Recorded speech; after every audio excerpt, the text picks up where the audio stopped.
Hello and welcome to the Kongversation. I'm Hyle Russell. And I'm Mitchell Wolfe. Mitchell, my God, you haven't been here in so long. How have you been? That didn't sound very sincere. Let me try that again. Mitchell, oh my God, you haven't been here for so long. I've missed you, buddy. I'm sorry. I try. No, really. Well, you don't have to missed add you. fake things. You just need to. No, I've missed you. But for whatever reason, I'm coming across like a dick. So I just wanted to say, all right, how you been? Weird. Okay, you know what? I'll volunteer it. I'll just say it. Weird energy to start, but I like it. I've been all right. I was thinking about this recently, Hyle, that I first joined the DK Vine community in the spring of 2015. I went to E3 and met you and Chad that summer while we were regaled with a Smash 4 character announcement at Which one was E3. that? Which one was that? Ryu and Roy. Oh, yeah, that's right. For the DLC, yeah. And actually also the fact that Lucas came out that day, although we knew Lucas was coming, we just didn't know when. And then it was that day at E3. And we went to lunch and I couldn't order a margarita because I was 20. And I'm not almost 30, but I'm seeing 30 come up pretty close. So it's been some time. It's been some time that we've sort of been talking about Smash, even off the podcast, off the Kongversation. It's been going on. That's what I've been thinking about recently. Well, there's a reason I wanted to get you on this episode. And I know you're a busy fella. You're out there in the world making your way. And so I always feel bad asking you to be on it because you've got your own enterprises. You've got your own podcast. You want to plug that real quick? Oh, What's sure. Your podcast? What's your podcast these days? Well, if you like the sound of my voice or any of the things I say, which is unlikely, but we'll pretend it's happening, you can follow my podcast, Telling the Tale, on any podcatcher that displays podcasts. Probably any podcast catcher that you're listening to this podcast on. Telling the Tale is a podcast where a friend of the Kongversation, Dustin Jackson, and I are going through every Telltale Games game. There are 140 of them, and we're going to make our way through. We just now finished, or if it's not actually true, but later today for me, and already for the listener, we will have just finished the Sam and Max series of Telltale video games. And so it's yeah, I guess you could say I'm having an exciting time, Hyle. I guess you could say it. Well, that's obviously outside of my, I was going to say wheelhouse of knowledge, but I don't know what a wheelhouse is, if I'm honest with you, Mitchell. Yeah, I've that's never a little, known. What a wheelhouse is a little bit outside my wheelhouse. So, I'm glad there are people out there who do know so they can do the podcast, i.e. you and Dustin. So it makes me happy. No, because look, the Kongversation itself is a very esoteric topic outside of the diehards or the diseased like me. So, you know, it's for me, I'm like, I don't know anything about Telltale Games, but it makes me sleep better at night knowing somebody does and somebody's got it covered. So check that out if you like any of that stuff I just said. Thank the you, wheelhouse part. As we've been going through it, Dustin and I have noticed a lot of comparisons between Telltale Games and Rare. Just as they've gone.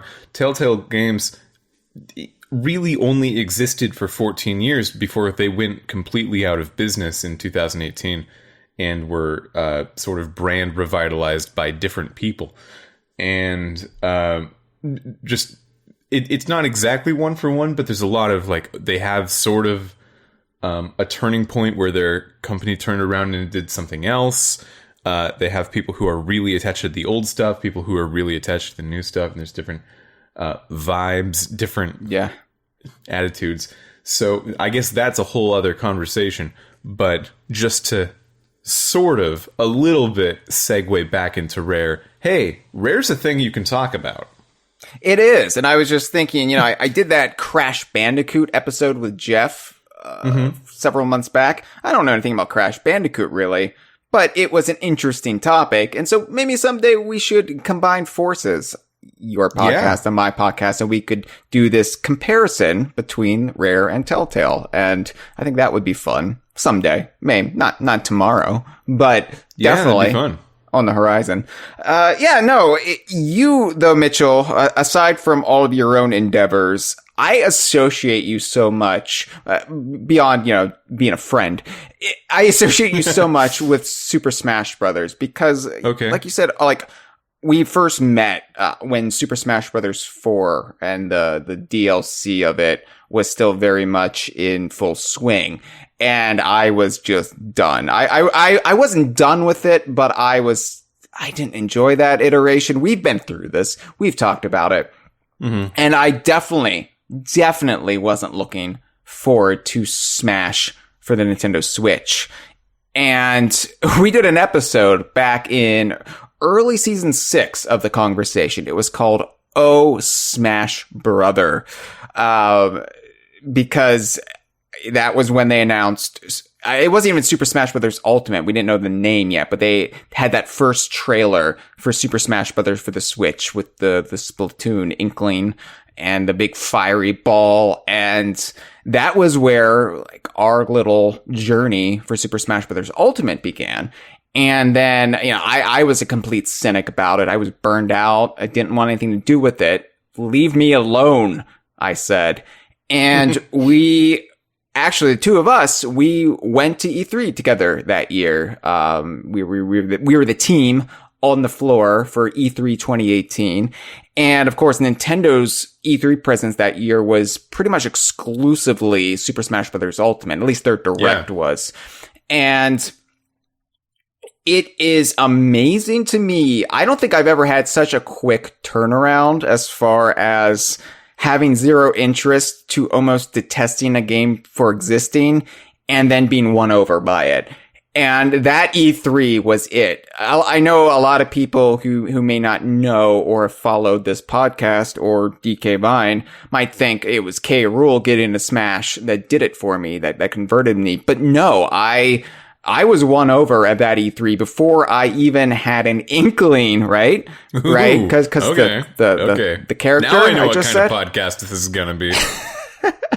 No, but before I even had an inkling that any Rare Donkey Kong universe character was going to be in this, added to this beyond, Donkey and Diddy and arguably, the Star Fox cast, I enjoyed it. And I thought, well, this really rectifies a lot of the problems I had with the game. And, of course, that we're going to go through the whole, I think, path through pre-release and then the DLC. We're going to be talking about all this. This is more of a loose, free-flowing conversation. It's not a complete history, but you're here because you started this journey with me, and now we've just seen the final DLC Fighter Pass character get announced and added to the game, and it's Sora from off of Kingdom Hearts. And so the book is kind of closed on Super Smash Bros. Ultimate. Well, it's never really closed because we're still going to be playing it, we're still going to be talking about it, enjoying it, but I find it personally remarkable that there's this game where I was dreading it. I was dreading the very concept of it, almost like a kid would dread going back to school in August. Yeah. Like late August starts creeping up on you and you're like, oh, I don't want to go. Or how, you might dread election time because you don't want to deal with the drama and the fear and the existential dread. But that was me in Smash 5, Super Smash Bros. Ultimate. And now it's in my top 10 games of all time. I wouldn't have guessed that. And you were the optimistic one of the two of us. You were here on this podcast kind of talking it up. And I have admitted several times when I'm wrong, and I'm not afraid to admit I was wrong about this. You were right about everything, Mitchell. Well, that's true always, but also in this specific case, yeah, it was hard for me. The Smash 4 period was difficult for me a little bit because I felt a little bit like I was being gaslit by the community. Do you know what I mean? Like, people were being like, man, Smash sucks. I hope the characters just... I hope we get to the end of the character, like before Bayonetta came out, to the end of the characters fast, so we don't have to keep talking about it. And I felt like I was taking the crazy pills that exist in every Will Ferrell movie where he talks about crazy pills, because I love it. Like, I love it so much. I totally agree that Smash 4 was a misfire in a lot of ways, in a lot of directions. Not the least of which because the content was seemingly lacking in both versions of Smash 4 because there was two versions of Smash 4 that it had to be spread between the 3DS and the Wii U versions. But also the character selection seemed a little more out of touch than usual. The vibe of it seemed a little less special than Melee and Brawl, which kind of had to happen because Melee and Brawl were these monolithic sort of huge tentpole games for the series. But still, it's Smash, and Smash is a game that I think we've talked about this before, but like, if Smash didn't have any Nintendo characters in it and it was just original characters, or maybe it was like a fighting game for just one franchise in Smash, I would still think it's one of the best games of all time. Specifically, Melee is one of the best games of all time, and what Ultimate does to the series, I don't know in terms of mechanics if it's quite hit Melee levels. I think that actually will need to be determined over a long period of time, where people get to do more and more tournaments with it and see how it goes. But for the most part, I've always felt very strongly that Smash is this beautiful mechanical game, and then the characters in it are like all your favorite characters from anything, and then everyone plays it, so you know it's not going to ever completely die down. And then, like, all these other things about Smash, so I could never really get behind the pessimism on Smash. I can get behind pessimism on a lot of different stuff, but Smash felt weird to me. It felt like a strange time. And I think it always depends, too, on where you are in your life when a certain game hits and how you'll receive it, how you'll perceive it. So I could definitely see a 19, 20-year-old Mitchell Wolfe really liking Super Smash Bros. For Nintendo 3DS and Wii U. And meanwhile, a much older Hyle Russell does not. But I think what Ultimate did was Ultimate really, in my mind, immediately shored up so much in the way of, are you afraid that a favorite character you have is going to get cut from this iteration of Smash? Don't worry, they're all here.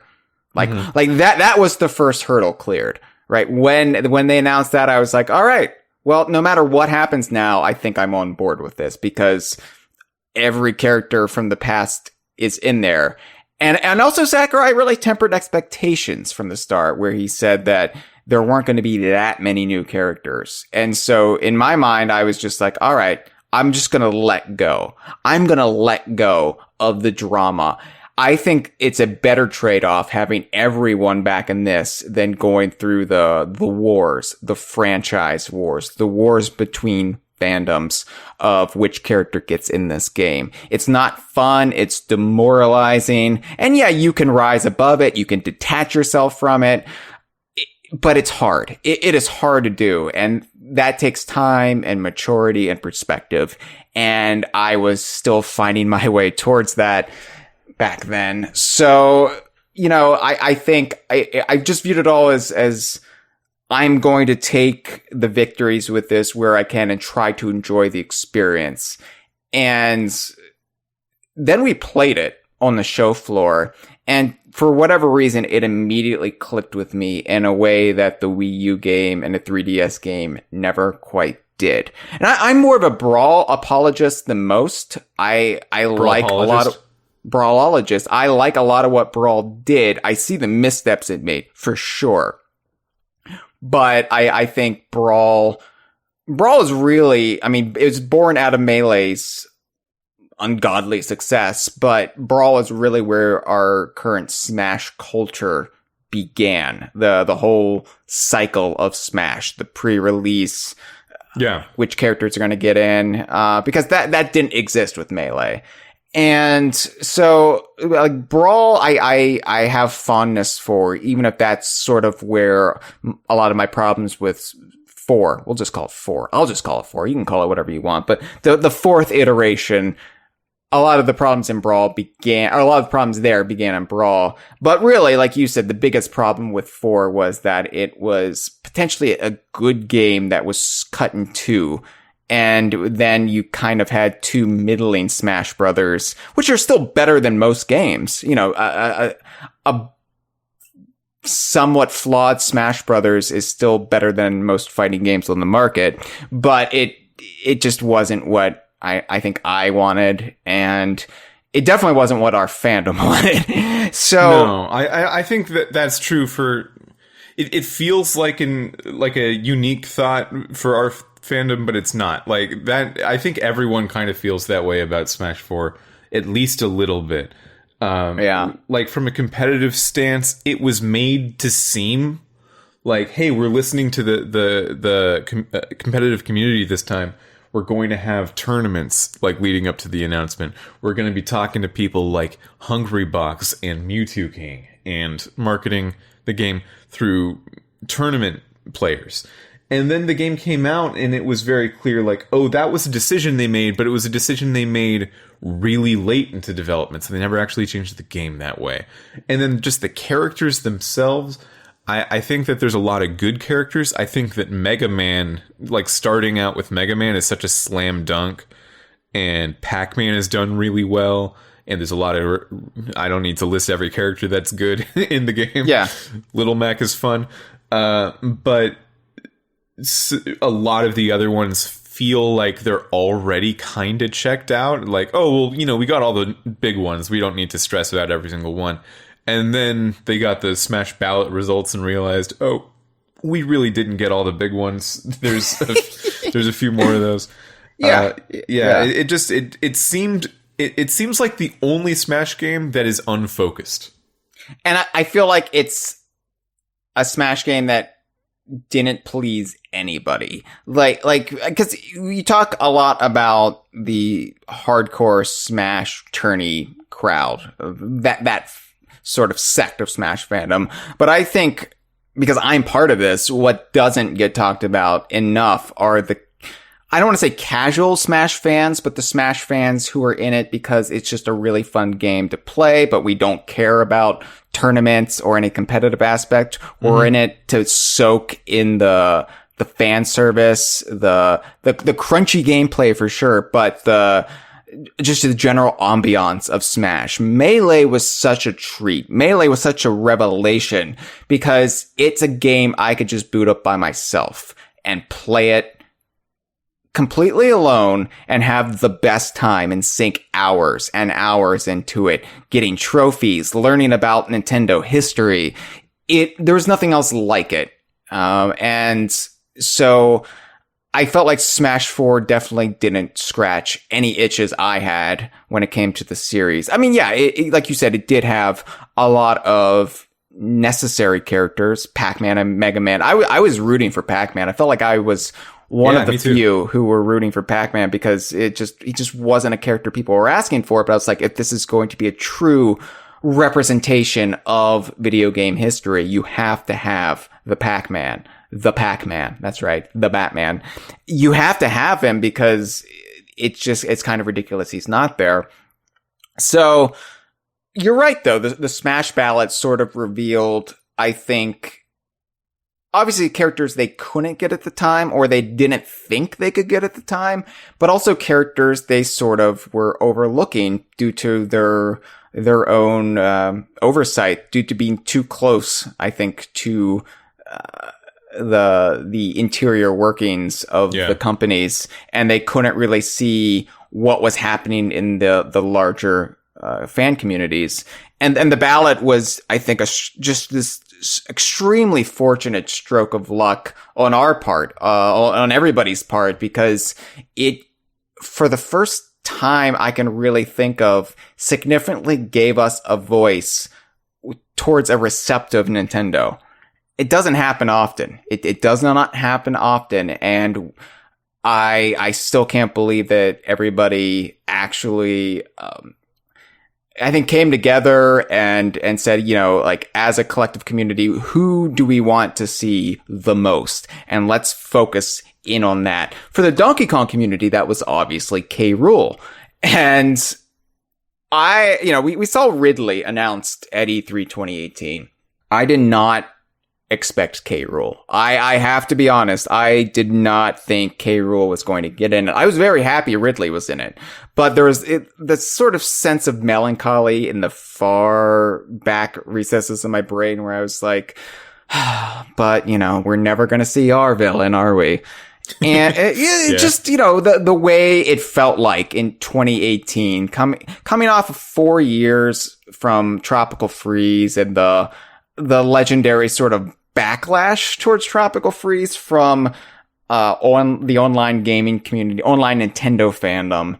And it just kind of felt like, maybe as Donkey Kong fans, we just need to learn our place a little bit. And Ridley, they just wanted Ridley more, and just accept that and move on. And we gave it our all, and oh well. And so when K. Rool was announced in early August, then that was that is still surreal to me, and I don't think it will ever not be surreal. I mean, we're 3 years removed from that, and it still doesn't feel like it actually happened. And whenever I start playing Super Smash Bros. Ultimate, whenever I turn on my Switch and give it a go, I'm still kind of startled to see K. Rool there. It feels like a dream I could wake up from at any moment.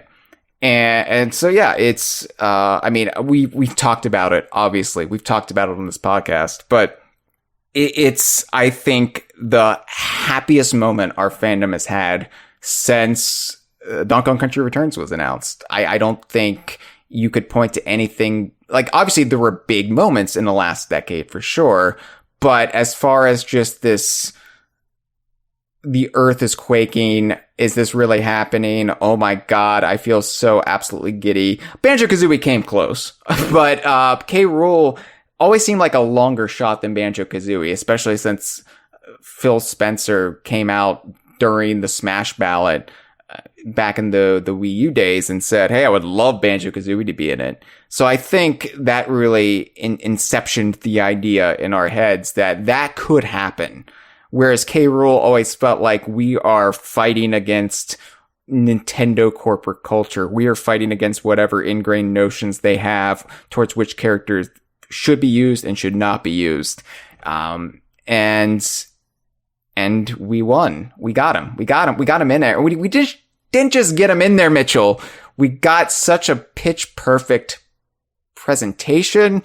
We got such a fun character to play as.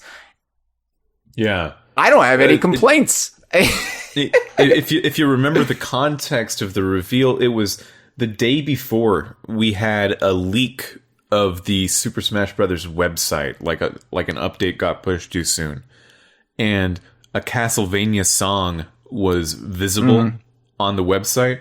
So going into that presentation, everyone was just thinking like, okay, well, it's going to be Simon Belmont, and that this is the Simon Belmont presentation.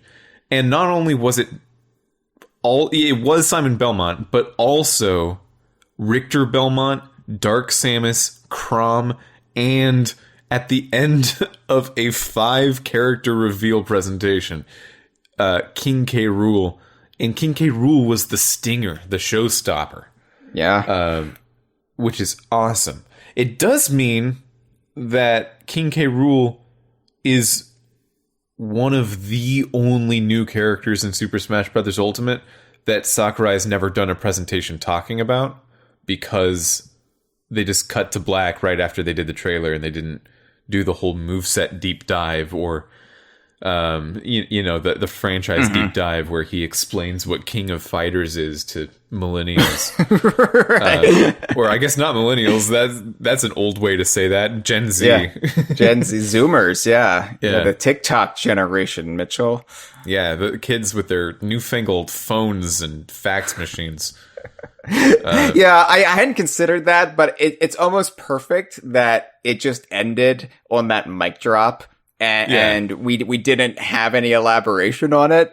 And of course I got like some info from one of my sources that later that day that said, hey, K. Rool did really well in the Smash ballot. Like as far as like Nintendo characters, he might have won it, so like obviously we know Sora like won the Smash ballot, but it's Disney Square Enix characters. So do we have time to take a brief recess? Wow, that word sucks. Brief recess and talk about the Smash ballot just as itself? Because I think the Smash ballot is shaping, or has shaped, most of my feelings on Super Smash Bros. Ultimate. I don't really have a plan for this episode, Mitchell. I have a loose outline of things we need to talk about, but you feel free to take us in your own directions. I think it is very possible. We'll still never know. And as Sakurai talked about during the Sora presentation, it's probably a good thing that we don't know exactly who placed where and by how large of a margin on the Smash ballot, because it would put a lot of undue pressure on third-party companies, and also, I guess, just make the low people feel bad. But but looking back on it, K. Rool, based on what happened with Super Smash Bros. Ultimate, was probably in the top, at least in the top 5 Nintendo characters on the ballot. Yeah. Probably top 3. Maybe even higher than that. I think in putting my mind's feet in the brain shoes of a 2015 Mitchell when the ballot was going on, Inklings might have done pretty well. That was the summer Splatoon came out. Yeah, it's just the Inklings are characters that I think a lot of people just assumed they would naturally get in it. So, like, why push for them? Well, surely, people pushed for them, but you know what I mean, Yeah, but at the time, we didn't know that the ballot was mostly not for Smash 4. So, they didn't tell us that, no. No, they didn't. They thought they knew how people were going to vote, and they tried to play it like that. In the end, but they made good on the ballot with Smash Ultimate for sure. Well, that's a conspiracy theory I agree with, but it's not so much a conspiracy theory. I mean, they've as much said it, if not in so many words. But I think we should have seen it back in the Wii U 3DS DLC cycles, when they added the K. Rool Mii costume. That came out of nowhere. It was obviously done because K. Rool had done astronomically well in the ballot, and they of course didn't plan on having K. Rool in that game. They weren't even thinking about the notion. They weren't entertaining it. It was never in discussion. And then the ballot comes in and they're like, this character is enormously popular. What happened? Well, we can do this for now, and we're going to earmark that for the next Smash. Well, what I'd love to know is the full results of the ballot. I would love to know it. I would love to know it. It's fine if my favorite things are lower than I think they are. I'll cry a little bit, but I'd just love to know it, because what I'd love to know first off, this is the first thing I'm going to be checking for is, does this seem like the results of a very speculation-focused group, or did they get a more mainstream group in their results? Because if they got, like... If they had people who were very, very deep in the speculation of Super Smash Bros. Characters, especially in the context of thinking that this is for DLC for Smash 4, I don't think you would have voted for Ridley.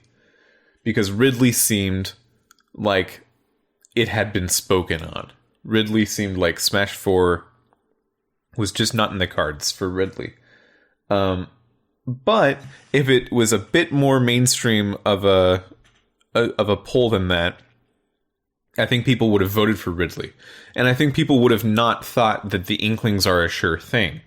And they just would have voted how they wanted to vote and how they felt. But I don't know what happened. We know now that the winner of the Smash ballot altogether was Sora. And anytime they said previously that a character had won the ballot, which happened 1.5 times before Sora, was a lie. And they say no, we didn't lie. We said strategic untruths. Buddy, that's a lie in my book. It depends on what the definition of is. Remember that, 90s kids? I think that ultimately it doesn't matter. Ultimately, it doesn't matter because the characters we got with Smash Ultimate, I think it scratches itches all around. I think everybody who has a little bit of a rash got the fingernails over it just a bit. Yeah. That's the amazing thing too. Getting K. Rool in the base game, right? Like the out of the box, off the shelf version of the game. K. Rool's in there.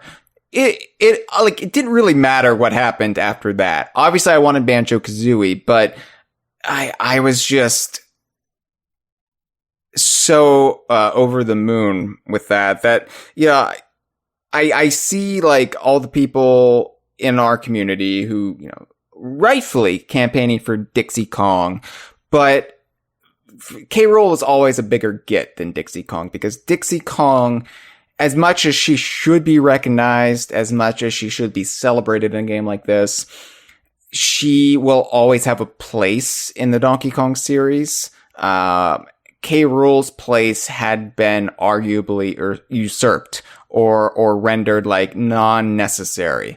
So he had been kind of laid off, made redundant.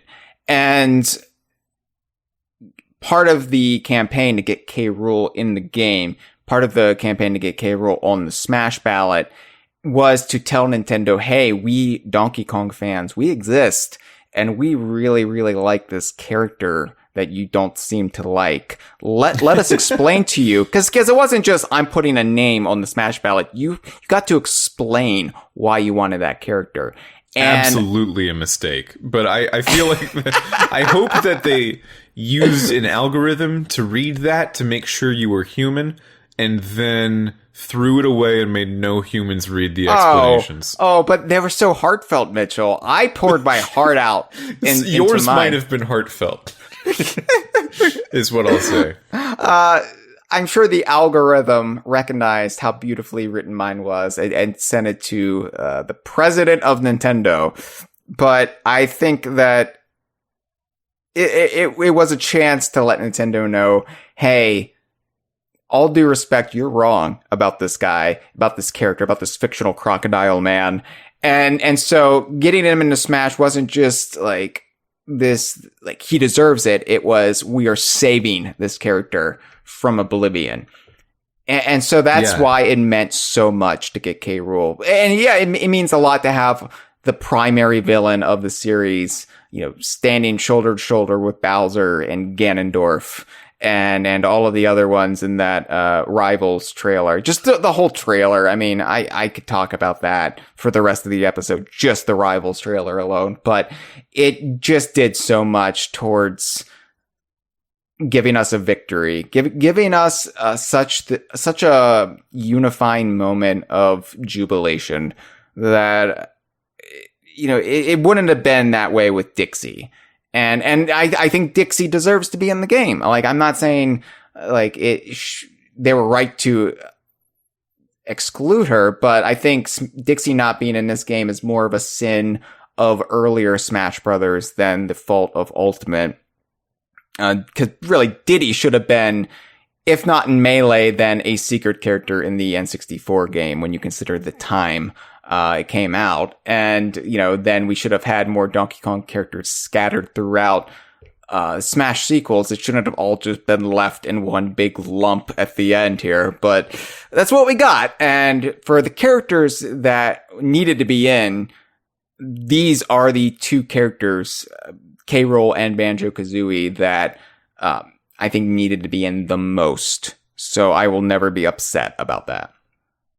I think we were always playing catch-up with other Smash franchises. And a lot of other franchises, I'm sure, felt that way too. For example, until Ultimate, Metroid only had two characters, and they were both Samus, and one was just worse Samus. Well, no. Worse Okay, Samus in fiction. Not in so it wasn't even that they had two characters. They introduced a variant that could occur during gameplay in one Smash, and then they're like, you know, let's just make this two characters. Let's just split it in two, and so that's how we got two Metroid characters. And I agree, that's almost worse than having just one Metroid character. Yeah, it's almost like a statement on, we tried to think about you guys, but it was hard and we didn't want to, so we just did the same character again. Yeah. Yeah, so we had friends. I guess we didn't have friends in the Metroid fandom for historical reasons, but there were a lot of other series that sort of, I'm sure, felt that way. And I bet that, like, F-Zero still feels that way, but F-Zero has bigger problems than Smash to worry about. I was gonna say they have bigger problems than getting Samurai. What is it, Samurai Goro? Samurai Goku? Goro. Okay, Samurai Goro. Blood Falcon, or yeah. The Car. I want to play as the Car, but Mr. EAD. Do you remember that, the muscular Mario from F-Zero? I do. I like that one. Yeah. James McCloud. How many F-Zero characters can we name? I guess that's the... I couldn't even name the one, honestly. You got Mr. I don't think I would have come up with Mr. EAD. That just shows you, though. I just remember that because I remember thinking, wow, that's a weird choice. And I don't remember the Jodie Summers, is that one? Yeah. Wow. Hey, look at you. All right, look at me. I know Cloud Strife. Tifa Lockhart, Sephiroth. Yeah, they're all in F-Zero. They're all here. Yeah. The point I was trying to make was, it felt like we were catching up to where the other franchises were talking about with, like, their characters. If you weren't Fire Emblem, Pokemon, or Mario, you're talking about, like, strong secondary characters right now. And we still weren't really there with Donkey Kong until K. Rool came along, and then we still even had a main character to talk about because of the nature of the Rare franchises and how interconnected the fandoms for Donkey Kong and Banjo were. That Banjo-Kazooie was something to talk about even as early as before K. Rool, and it turns out. Did you get the bit about Banjo-Kazooie's Smash Ballot standings? Did I get the bit? Did you see that bit? What's that bit? So, you hear about this?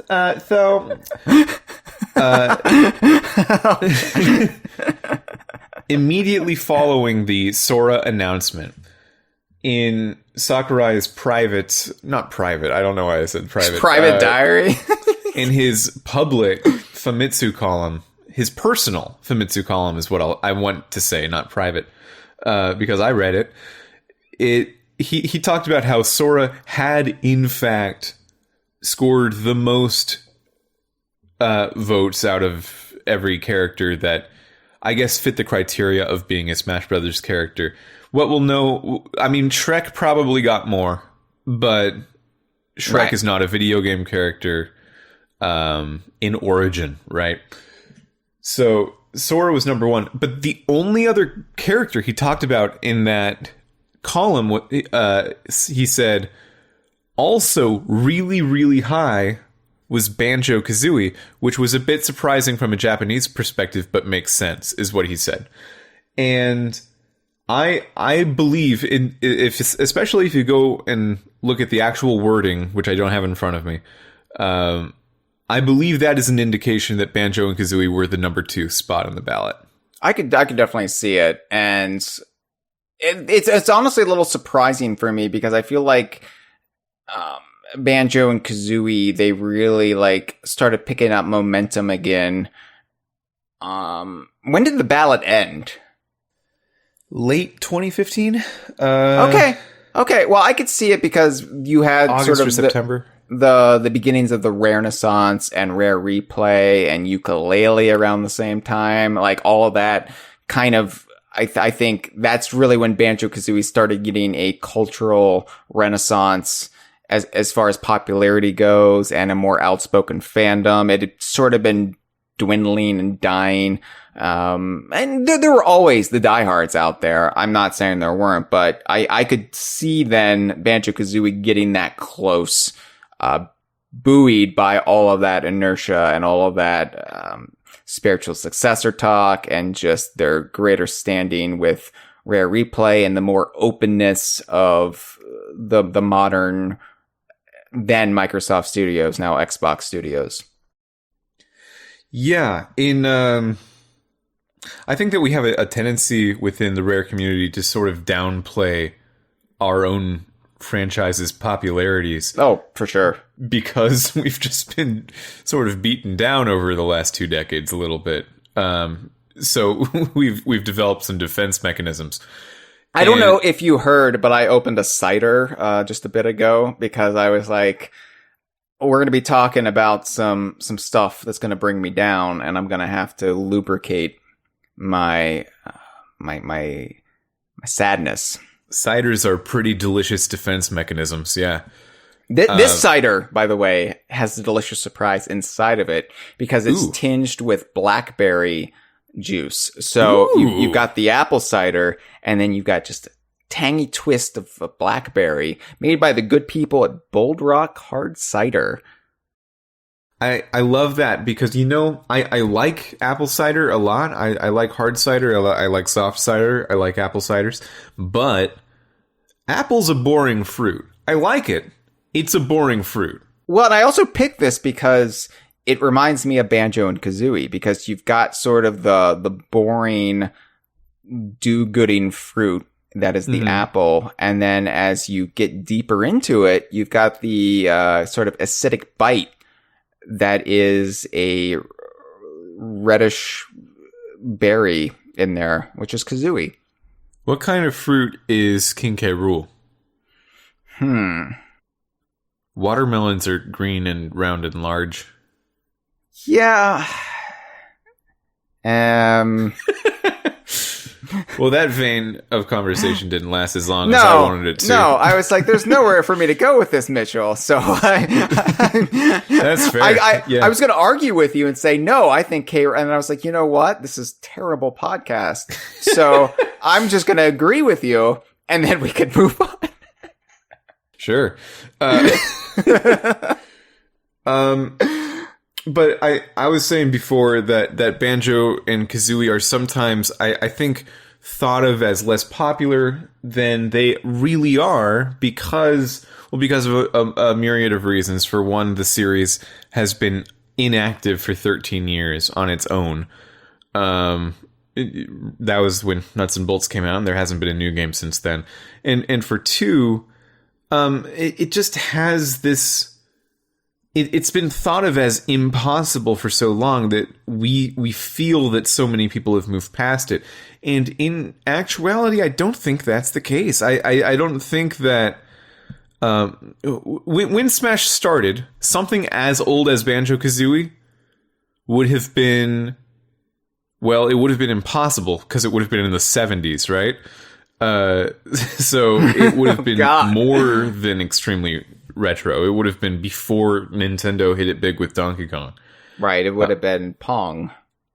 Yeah, it would have been early Atari era. And now something as old as Banjo-Kazooie is kind of just still in the conversation. It doesn't even it feels retro in that it's nostalgic and it's sort of a callback, but it's not in the conversation. There's still so many people who earnestly and sincerely love it modernly. So for Banjo and Kazooie to be, I guess, the second highest vote getter in the ballot, not only is a big vindicating thing, and I see someone in the chat, the JT review says, I voted for Banjo back in the day. I feel vindicated now. Vindication is the word of the day, I think. Yeah.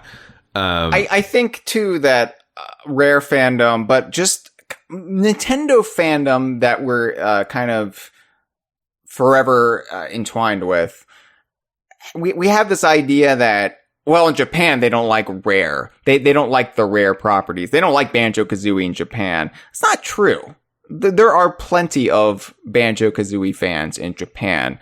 I think we get stuck in this mindset that I am a member of this message board, or I am on Twitter, and what is popular here on Twitter or on this message board is what is popular. This speaks universally, and it doesn't necessarily. And I being the editor-in-chief of DK Vine, whatever the hell that means, it means I do get to see kind of a broader view of where the fandom lies. And I've always said Rare is huge in, for example, South America. It is absolutely enormous there, and it's an underserved market.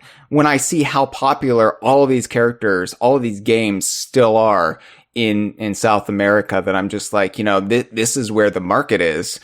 Even if they're not talking about it in, say, continental US or Europe as much. So yeah, it's all relative, and you're absolutely right. Banjo-Kazooie have never not been popular, but we've always made ourselves feel like they're not popular. Yeah, and it went from that to the point where, like, oh, well, Banjo-Kazooie would be... I think they were the most impossible Smash character that ended up actually being possible. People said that about Sora. Look, man, I understand that Disney's hard to work with, but Disney still, sells shirts at Hot Topic. They will wheel out the contracts for people who want to pay money. Sora was less surprising for me because we just got a Disney crossover in Sea of Thieves. So I wasn't surprised. I was just like, okay, that makes sense. Thing. Okay. Yeah. I mean, granted, I'm not a Kingdom Hearts guy, so I never really had stakes in it one way or another. So I wasn't up at night saying, oh, Sora's never going to get into Smash. So I guess the monumental impact of seeing that key with the mouse ears on it which is what I call it because I don't know the name of it, it didn't really hit me. So I was just like, oh, good, Sora. A lot of people want Sora. Did you recognize that it was Kingdom Hearts when you saw the Keyblade, or did you have to see Sora first? 50-50. At first I thought it just might be Mickey Mouse, because what I think of the biggest mind screws that you could go with for the final character in Smash Ultimate, having Mickey Mouse next to Mario would have surely been that. Yeah, Mickey also came to mind for me. I mean, I definitely thought it was Sora, and I was pretty sure. I was 99% sure. But before the actual reveal of Sora coming through the keyhole, floating on his back, like how I used to swim. I thought maybe just is Mickey gonna happen? And we can get to that later, but I'm glad that Mickey didn't happen in that exact way. Yeah, because it's the same thing as the Shrek, right? Like Mickey Mouse has had more of a footprint in video games, right? Like you can make the case Mickey Mouse is a video game character too, and I could almost buy it. But at the end of the day, Mickey Mouse still has origins outside of video games and in other media, right? So culturally, Mickey Mouse is not a video game character. Ergo, Mickey Mouse should not be in Super Smash Brothers. Yeah, there's a lot of characters that are like very almost video game character in terms of how large their footprint on the video game landscape has been. Mickey Mouse is one, Goku is another, Spider-Man is another, Tony Hawk is a person. Tony Hawk I would allow and support Tony Hawk in Smash. Because Tony Hawk, yes, he's a person, but most people know that person because of the video game. Tony Hawk became a household name because of the video game, not because he was a professional skateboarder. People know more about professional skateboarding because of the Tony Hawk video games. Yeah, I definitely think that's true. That those video games in the late 90s when the first ones came out had a huge cultural impact, like enormous. People suddenly were skateboarding again, and they weren't for like a decade. Before Smash kind of expanded to include all video games, I was very much with the argument that Ken Griffey Jr. from the 90s Seattle Mariners should be in Super Smash Brothers because he is a Nintendo character. We got Ken Griffey, and then of course James Bond was talked about as early as in the speculation for Melee. Yeah, James Bond, I think working with Eon Productions and the Broccoli family would be harder than working a deal with Disney. That is never going to happen. Is it the Broccoli family? Yeah, the Broccoli family has the movie rights to James Bond. They're called the Broccoli's? The Broccoli's, yeah. Broccoli? Yeah, broccoli. Oh, that's delicious. That's James Bond's favorite vegetable. What kind of vegetable would James Bond be? A broccoli. Broccoli. Yeah. Broccoli for sure. But we went from this time period where Banjo-Kazooie were not popular in our heads and impossible to like the weeks leading up to E3 2019 when Banjo and Kazooie and also Hero from Dragon Quest were going to be revealed pissed me off a lot, and I think I'm finally ready to talk about it. I wasn't expecting that turn because I was like, yeah, nothing but positivity. Yeah, I remember like everybody was getting excited about Banjo, and then you're like, no, actually, it was miserable, and let me explain to you. It pissed me off because people were starting to say out of nowhere, like, oh yeah, it's probably Banjo. Like it would be that's like the most likely thing. Banjo has never been likely. Banjo will never be likely, even though it turned out the likelihood in a way was 100%. It was still unlikely. We're not allowed to say Banjo is likely because that is after this much time. After this much time, no, we're not allowed to say shit like that. It's frustrating that now, like, right up to the reveal, just because I think it was speculated about so much, people had turned that speculation into evidence that it was happening, which is not how speculation works. No, and we're looking at it like, oh man, it's definitely going to happen now. So like, if we see it, I guess it wouldn't even be the craziest thing we could see. Wildly wrong, wildly incorrect. It is the craziest thing you could have seen. It's still the craziest thing that happened in total. That's your opinion. I still argue K. Rool was crazier than Banjo and Kazooie, and the only reason I say that is if Phil Spencer hadn't come out and said, "I want this to happen," then I would agree with you. But I think I had been conditioned for it for a few years by that point. So much so that if you remember back when we were talking about this at E3 2018, we weren't really talking about K. Rool as a possibility. We were talking about Banjo and Kazooie as a possibility. And so I think the way it all shook out in the end was absolutely perfect. Have this big mind-blowing reveal that we weren't anticipating really, August of 2018 before the game comes out with K. Rool, and then have Banjo and Kazooie as part of the first DLC wave and have that revealed at E3 2019. I mean, you couldn't script a better chain of events than the way it happened. And to link the two trailers together, oh my yeah, that's good. God. That's really good. I mean, don't take our word for it now. Take our word for it then, because we recorded ourselves in one of those cheap Chinsky reaction videos. We did one of those because we were all in the same room. It was Mitchell, it was me, it was Cameron, Regal, and Jeff Onen. We were all together at E3 2019, and we videotaped ourselves for the direct in case anything big, anything spicy, as you would say, Mitchell, happened. And it got spicy. Would I say that? You would. You would. That's a Mitchellism. That's okay, spicy. Okay. Yeah. So anyway, it got spicy and we reacted, and that's on our YouTube channel, the DK Vine YouTube channel. So anyway, it was,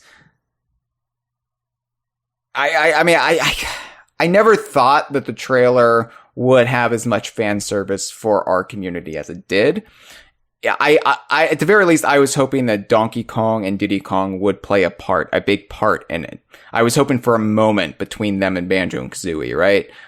If it happened at all. But to have it be a straight sequel to the K. Rool trailer, and to just like fully embrace and acknowledge this idea that Banjo and Kazooie started life as a quasi Donkey Kong spinoff, and that there's this linkage between the two franchises. To have Nintendo acknowledge that, because Rare has never stopped acknowledging that really, but that was, I think, the biggest victory our community and our website has ever been handed. I say K. Rool meant more, but that's only circumstantial. Trying to remove myself from the moment. I mean, just think back to like 2004, 2005. We would have never thought Nintendo would have acknowledged this again, and to have it be like as one of the big reveals at E3. Surreal. Again, to use that word. Yeah, it's just amazing to have that moment where you are given proof that other people care about the stuff you care about. Or think the way that you do. Because, DK Vine, we've been stubborn. We've been stubbornly holding on to this idea of a shared universe of Rare properties for well past the expiration date. Because it was, of course, this sort of universal truth during the N64 era. And then a buyout happened, and we got further away from that notion, and it became a relic, and it became forgotten about. And Zoomers sure as hell don't think in those terms. And so to have this presented to us is like, no, you're right. You're right. Here you go. Yeah, I was in this Discord group, Discord server. I had joined the Discord server for the popular Smash speculation YouTuber Papagino. And I joined it not because, I mean, I think Papagino's all right. He's whatever. But I joined it because I wanted to get boots on the ground feelings of like, how are people feeling right now vis-a-vis speculation for Smash characters? What's hot right now? What's spicy, Hyle? And thank you. There's one guy. There's just one guy in there who gave me such a mind impression, such a lasting memory of how he was talking about, I'm 14 years old, he says on the internet in public. I'm 14 years old and I would be PO'd. It meant a lot to me that he said PO'd instead of pissed off. I would be PO'd if Banjo-Kazooie, a literal who from a boomer-ass boom, got in Smash Brothers before Steve from Minecraft. And, you know, you have some reactions when you hear something like that. Your bones bend a certain way. Sure. With your spider sense, it's like spider sense, but instead of the hair being raised off your arms, it's just like your bones breaking in your body. And just hearing that happen, and I was there in the Discord server, so I had the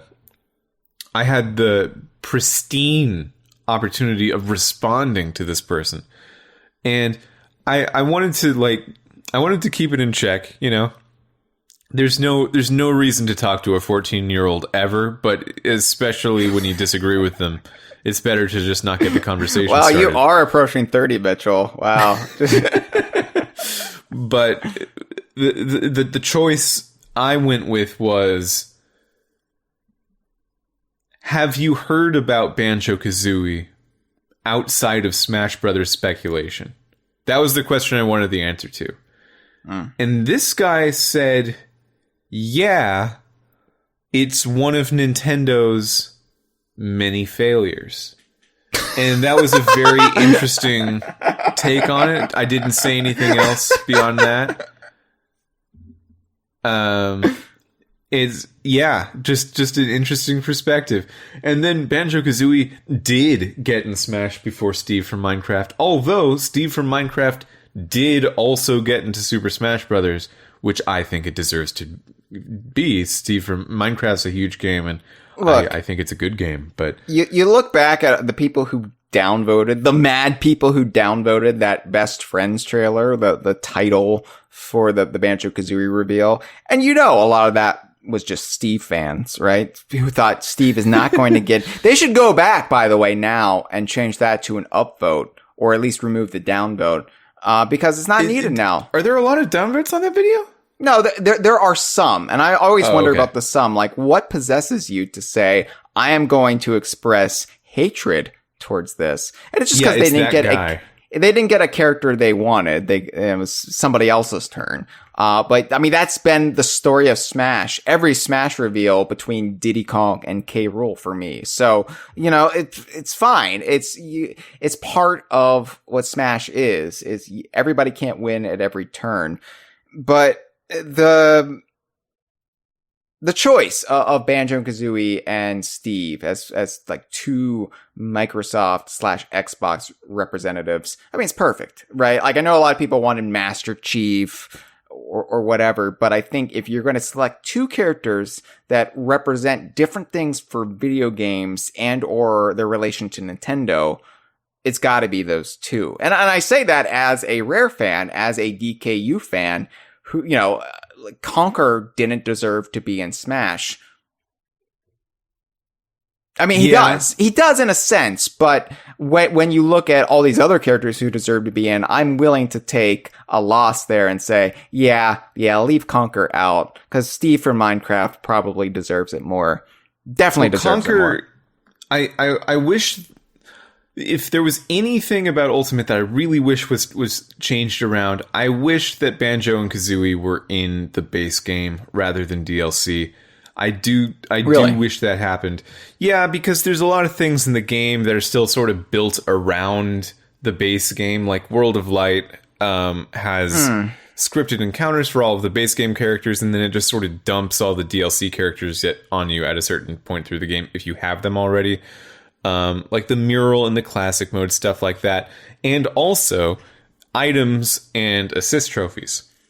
So if Banjo and Kazooie were in the game from the beginning, I reckon there's a little bit of a reckoning happening for me right now. I reckon Conker might have been an assist trophy. I could see Conker as a spirit. As high as Conker would ever soar in Smash.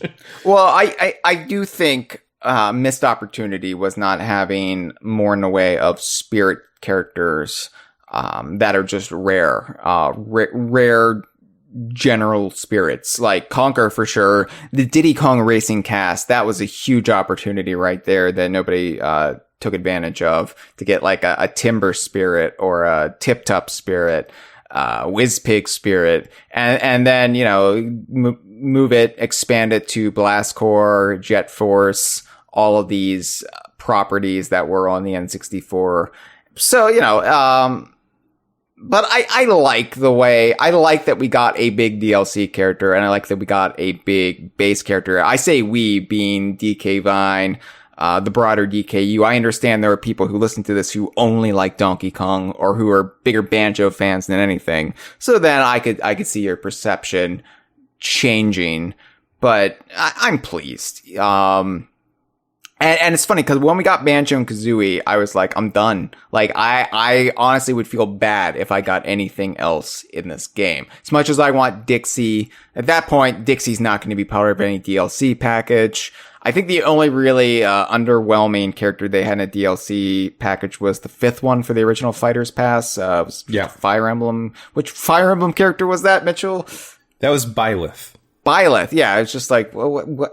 Okay, like, it's a meme at this point, Fire Emblem character in Smash, haha, but I wasn't upset about it, obviously, because I couldn't be upset about it, but that was the only character that lacked the pizzazz, and I think that could have been, like, just as interchangeably a Dixie Kong, or an F-Zero character, or a new Pokemon that hasn't been in Smash, or, you know, whatever, but every other big fighter from the Fighters Pass has been from another company outside of Nintendo, right? Am I right there? Am I wrong? Am I right? You are not right. So in Fighter Pass 2, we started out with Min Min from ARMS. Oh, okay. And then later got Pyra and Mithra from Xenoblade Chronicles 2, which is a first-party Nintendo game. Then I'm wrong. I'm wrong. But I'm not afraid to admit I'm wrong. I love that character arc for you.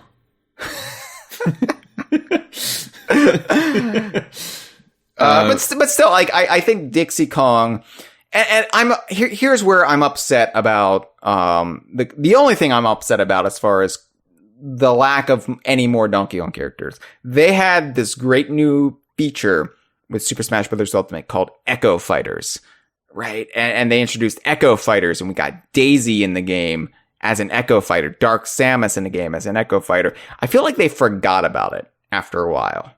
And we could have easily had Funky Kong in the game as an echo of Donkey Kong. I would have even allowed Dixie as an echo of Diddy, right? We didn't get those. And it was an opportunity. At first, I really liked the classification of Echo Fighters. For a couple reasons. One was that it took the characters that were based on other characters, but not clones. Like, the way you control them and the way you would play them competitively is just very different. Characters like Falco or Lucas, in comparison to Ness, they're very different characters. Mm-hmm. And to see them elevated a bit above what you would be talking about as clones was cool. And also, it seemed like this specific kind of clone that Lucina and Dark Pit were, where just a couple things they do have different characteristics, but they're largely the same character blueprint. I thought that was nice. I thought that was good to have. But then there's 5 new Echo Fighters in Smash Ultimate. That's the name of the game. Are completely different amounts of clone. And they're different amounts of clone to the point where it no longer makes any sense that they are their own category. So I don't like it anymore. Oh, okay. Because Daisy is basically exactly the same as Peach. Richter is exactly the same as Simon, and Dark Samus is exactly the same as Samus, minus like the smallest thing that is rarely even mechanically important. And then Ken is an Echo Fighter? Not a chance, man. Look at Ken. He's like way faster. He's got different moves than Ryu. And Chrom plays completely differently than Roy. The fact that Roy and Chrom have the same move animations is almost a red herring for the fact that those are completely different playable characters. So I don't know. I was frustrated with Echo Fighters by the end of it because they didn't seem to all be the same idea. It no longer felt like a category of anything. It just felt like something they were doing. I have to be honest, though. I'm just glad that nobody uses the word clone anymore, because I hated that term. I hate it. That character is just a clone of that character. And I don't know. Maybe because I'm not a more mechanical Smash player. I'm not in the tourney scene. I'm not thinking in those terms. I'm just thinking, hey, there's Ganondorf from off of Zelda. Oh, he's evil. He's a baddie. He's a bad dude. And I'm not just thinking, oh, but he's just Captain Falcon. No, I'm not thinking that. Interesting. Yeah. Yeah, I don't think I've ever had that perspective on it, but I think that's an interesting thing too. Echo is a lot cooler sounding than Clone. Clone sounds dismissive, whereas Echo sounds like it's just snappy branding. Clones is the worst Star Wars movie. It is, yeah. And there hasn't been a Star Wars movie with the word Echo in it, so we can just imagine it's the greatest. The greatest since Empire. You know, I've been saying that for so long, I haven't realized I might like Rise of Skywalker less than Attack of the Clones. Come on now. Don't get in 20 years, nobody will be thinking in those terms. It's just it's where the zeitgeist is right now. It's where let's reevaluate the prequels and let's tear down Rise of Skywalker. I'm not reevaluating Attack of the Clones. I just hate Rise of Skywalker like a lot. All right. Last Jedi, I love. And I know a lot of people hate that one. That one is in my top 3 with New Hope and Empire. There's a lot of things I would change with Rise of Skywalker, but it's still more competently made, and I think I appreciate the characters more than I do in Attack of the Clones. So anyway, getting off topic here, Mitchell, because this isn't the Star Wars versation. That's not even a pun. That's just a terrible name for a podcast. But that's not what this is. Yeah. Well, look, I don't do Star Wars podcasts. I do DKU and the Kongs. So the great thing about Banjo-Kazooie 2 is we got so much more than just the characters. Because K. Rool was great, but it was just K. Rool, right? Mm-hmm. K. Rool, like we didn't get any new stages. We didn't get anything attached to him aside from a couple music tracks that personify him. But Banjo-Kazooie, we got the spirits, we got the stage, we got new Grant Kirkhope arrangements. The first Western composer in Smash. I mean, that is the level they went to get this right. Grant Kirkhope, who doesn't even work with Rare anymore, right? They just like got Grant Kirkhope, who had already done obviously the soundtrack for Mario plus Rabbids Kingdom Battle and Donkey Kong Adventure. And so he had already worked with Nintendo sans Rare, so they had that in with Davide Soliani, but it's just remarkable to me that as a fan of all these people and all of these games and this tapestry that is Rare and Playtonic and Donkey Kong, that you can have a Grant Kirkhope develop new Banjo-Kazooie music for Nintendo in the year 2019 or whatever. And just like David Wise doing new Donkey Kong music for Tropical Freeze. And it's just, it would have been unfathomable, unthinkable back 10 years before that, in the mid-aughts, when the divorce was still fresh and the dividing line harsh. You wouldn't have seen that, aside from maybe the Game Boy Advance games. But, so I think that really made Banjo-Kazooie extra special. And the Spiral Mountain stage is just perfection. It's everything I'd probably wanted with the Banjo-Kazooie stage whenever I daydreamed about it. Because, of course, it's got to be Spiral Mountain, and then to have Bottles and Mumbo and Gruntilda and the Jinjos and Tooty. Oh, don't even get me started on the resurrection of Tooty as a brand. Oh my god. Tooty Mania is running wild, Mitchell. I have a Tooty toy behind me right now.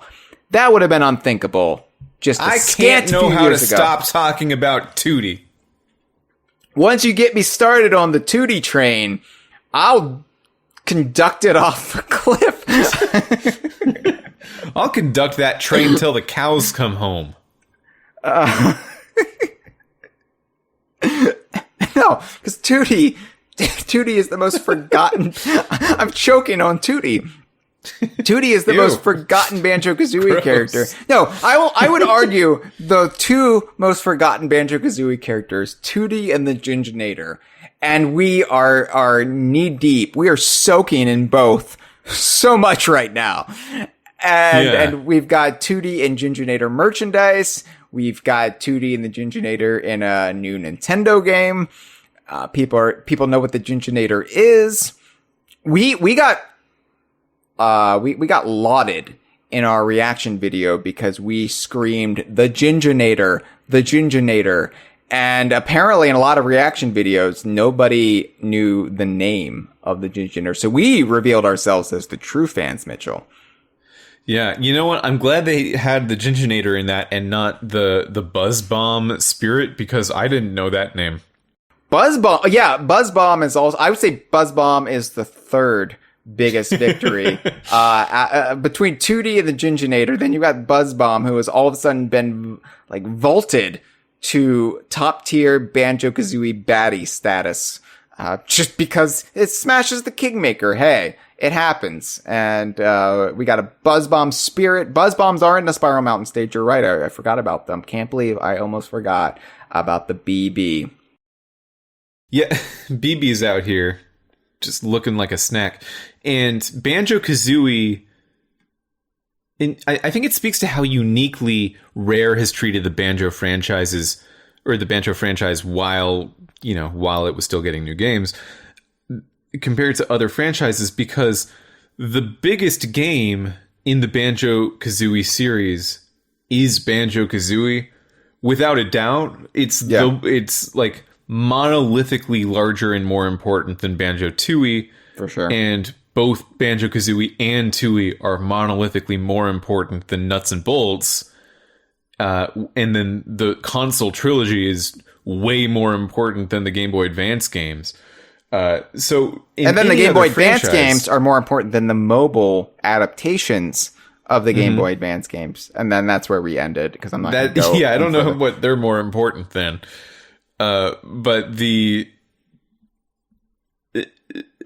fact of the matter is that if it was any other series, and we kind of did see it with Donkey Kong, you would go back to the first game and take a lot of your world building from that.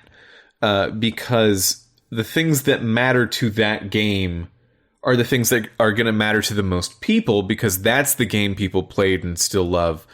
But they didn't do that. They were more courageous than that. And Banjo-Tooie introduces this whole new swath of characters that instantly become mainstays, even though I'd wager that most people who like Banjo-Kazooie did not play Tooie and wouldn't really recognize Humbawamba.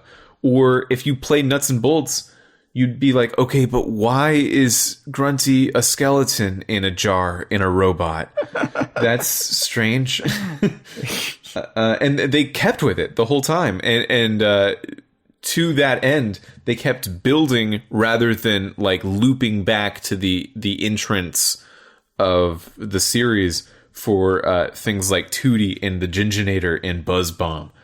Yeah. So to see Smash be like kind of the one official Banjo-Kazooie thing that does do that is kind of weird.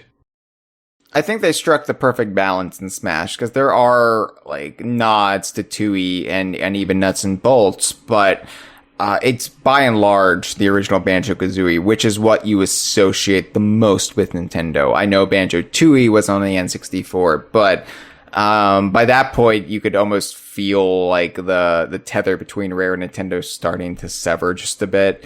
The wanderlust had set in, and so Banjo-Kazooie, though, is just at its heart, at its beating heart, a Nintendo game. And so it was just great to have Spiral Mountain in all of its glory, and like the primary cast of Banjo-Kazooie there, and like the Ginginator, which is just such an obscure pool, but something that the most hardcore of the hardcore fans will appreciate. Gibbons in the chat making an excellent point that the mobile games are more important than the Lunchables Flash game. Don't get me started on that Lunchables game. Nuts and bolts. I'm not, I don't, you don't want me started on that Lunchables game. Don't get me started on Lunchables as a concept, because they're too high in sodium. What are they doing to the kids in our lunchrooms? That's the problem with kids today. It's the sodium.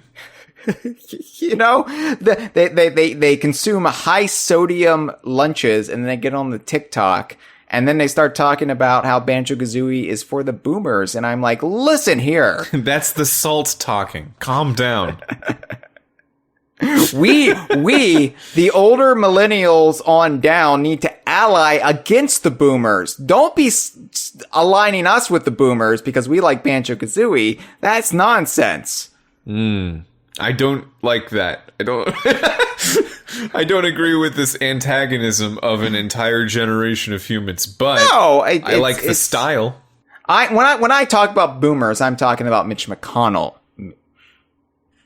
Oh, I was talking about Zoomers, but no, we can antagonize boomers. They've had I'm saying Zoomers and millennials. We need to join forces. I see. Okay. Got you. I understand what you're saying now. Because the boomers have all the wealth. Yeah,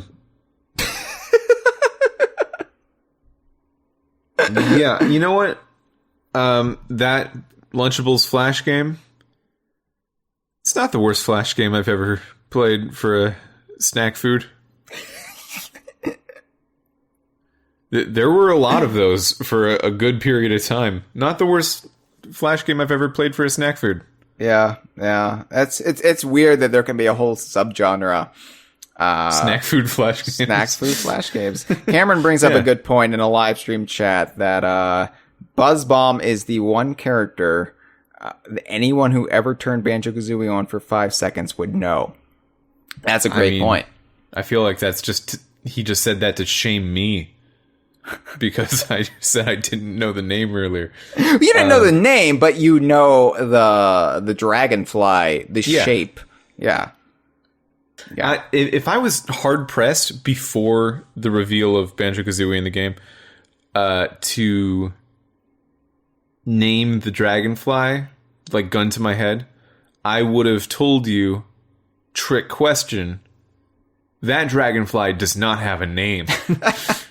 And I would have gotten a bullet through the head for that. You would have. So be thankful that never happened. That absurd scenario never traipsed upon your life. Well, now I welcome it. Oh, yeah, because you'd be ready. You'd be like, no bullet in my head. And then this bizarre fanatical executioner who just walks around with Banjo-Kazooie trivia at the ready would walk away with nothing but respect for you. And they would say, meet their match. They would say, this is why I do what I do, to meet people like you. What they do is shoot people in the head who don't know BuzzBomb.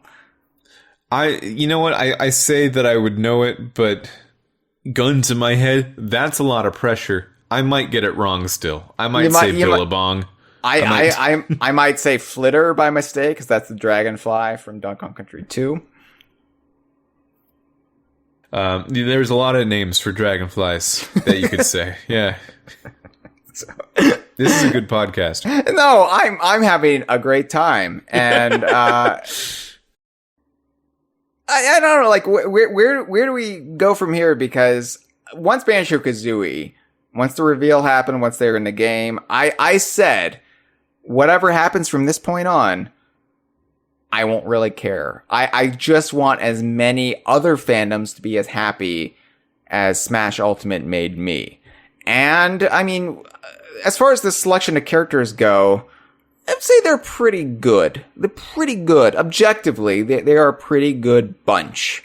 Sora, obviously, was the most wanted and requested, so he should be there. Even though I have no personal connection to him, happy he's there. But what do you think of some of the others? I guess just running down the list from after Banjo. By the way, sorry, one thing we didn't really talk about that I wanted to talk about with Banjo real quick was just the music is great. The remixes they did of Kazooie and Tooie songs are great. I really wish there was some nuts and bolts representation in the music.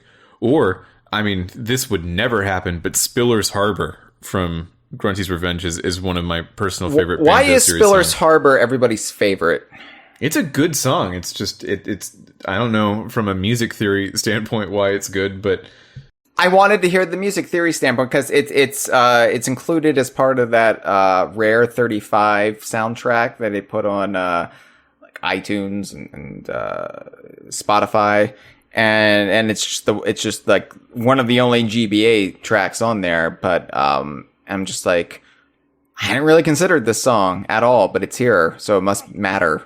So I was just wondering. Well, if I'm not mistaken, Matt Corna of DK Vine, from off of DK Vine fame, would sometimes, when he'd play music live, he would warm up by playing Spiller's Harbor. Mm-hmm. That's a fun anecdote about him.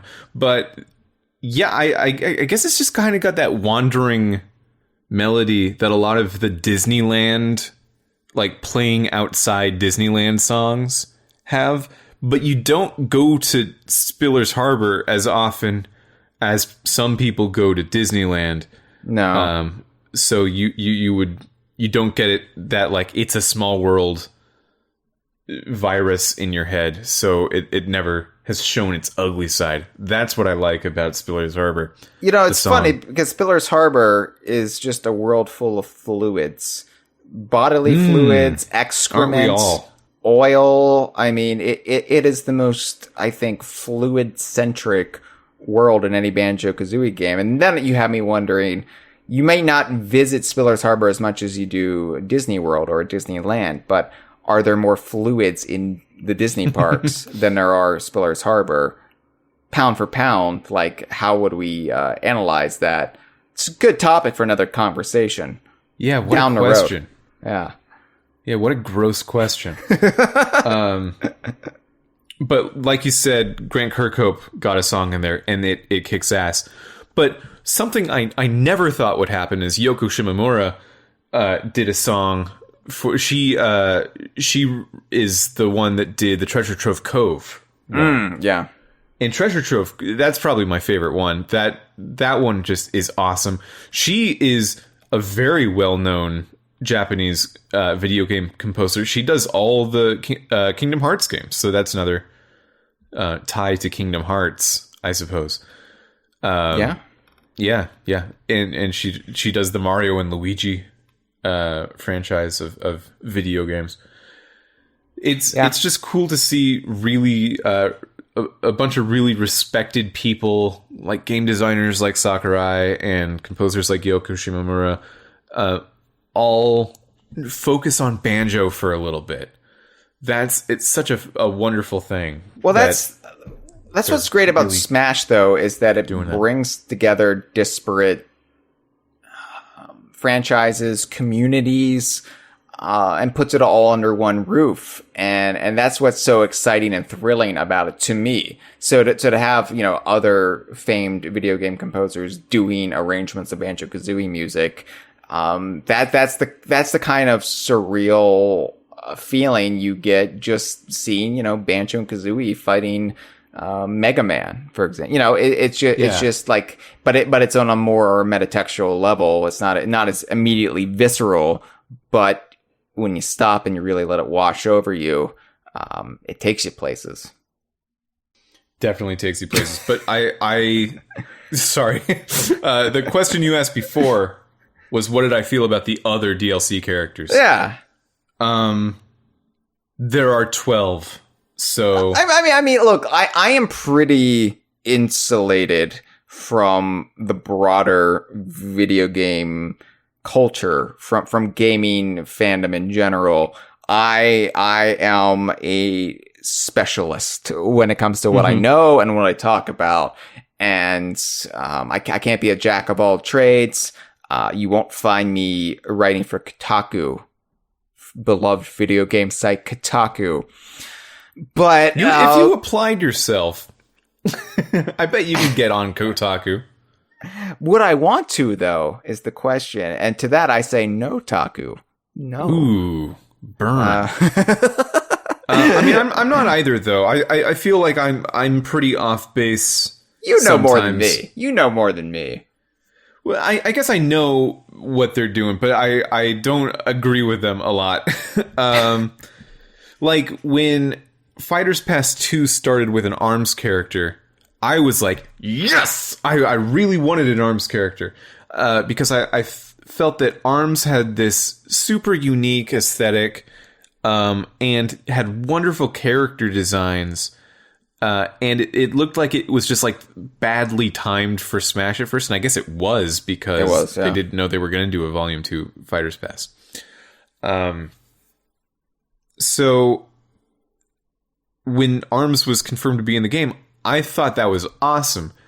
Other people did not. It turned out that people don't like that as much. Sometimes conflating that with the unexcitement of Byleth, even.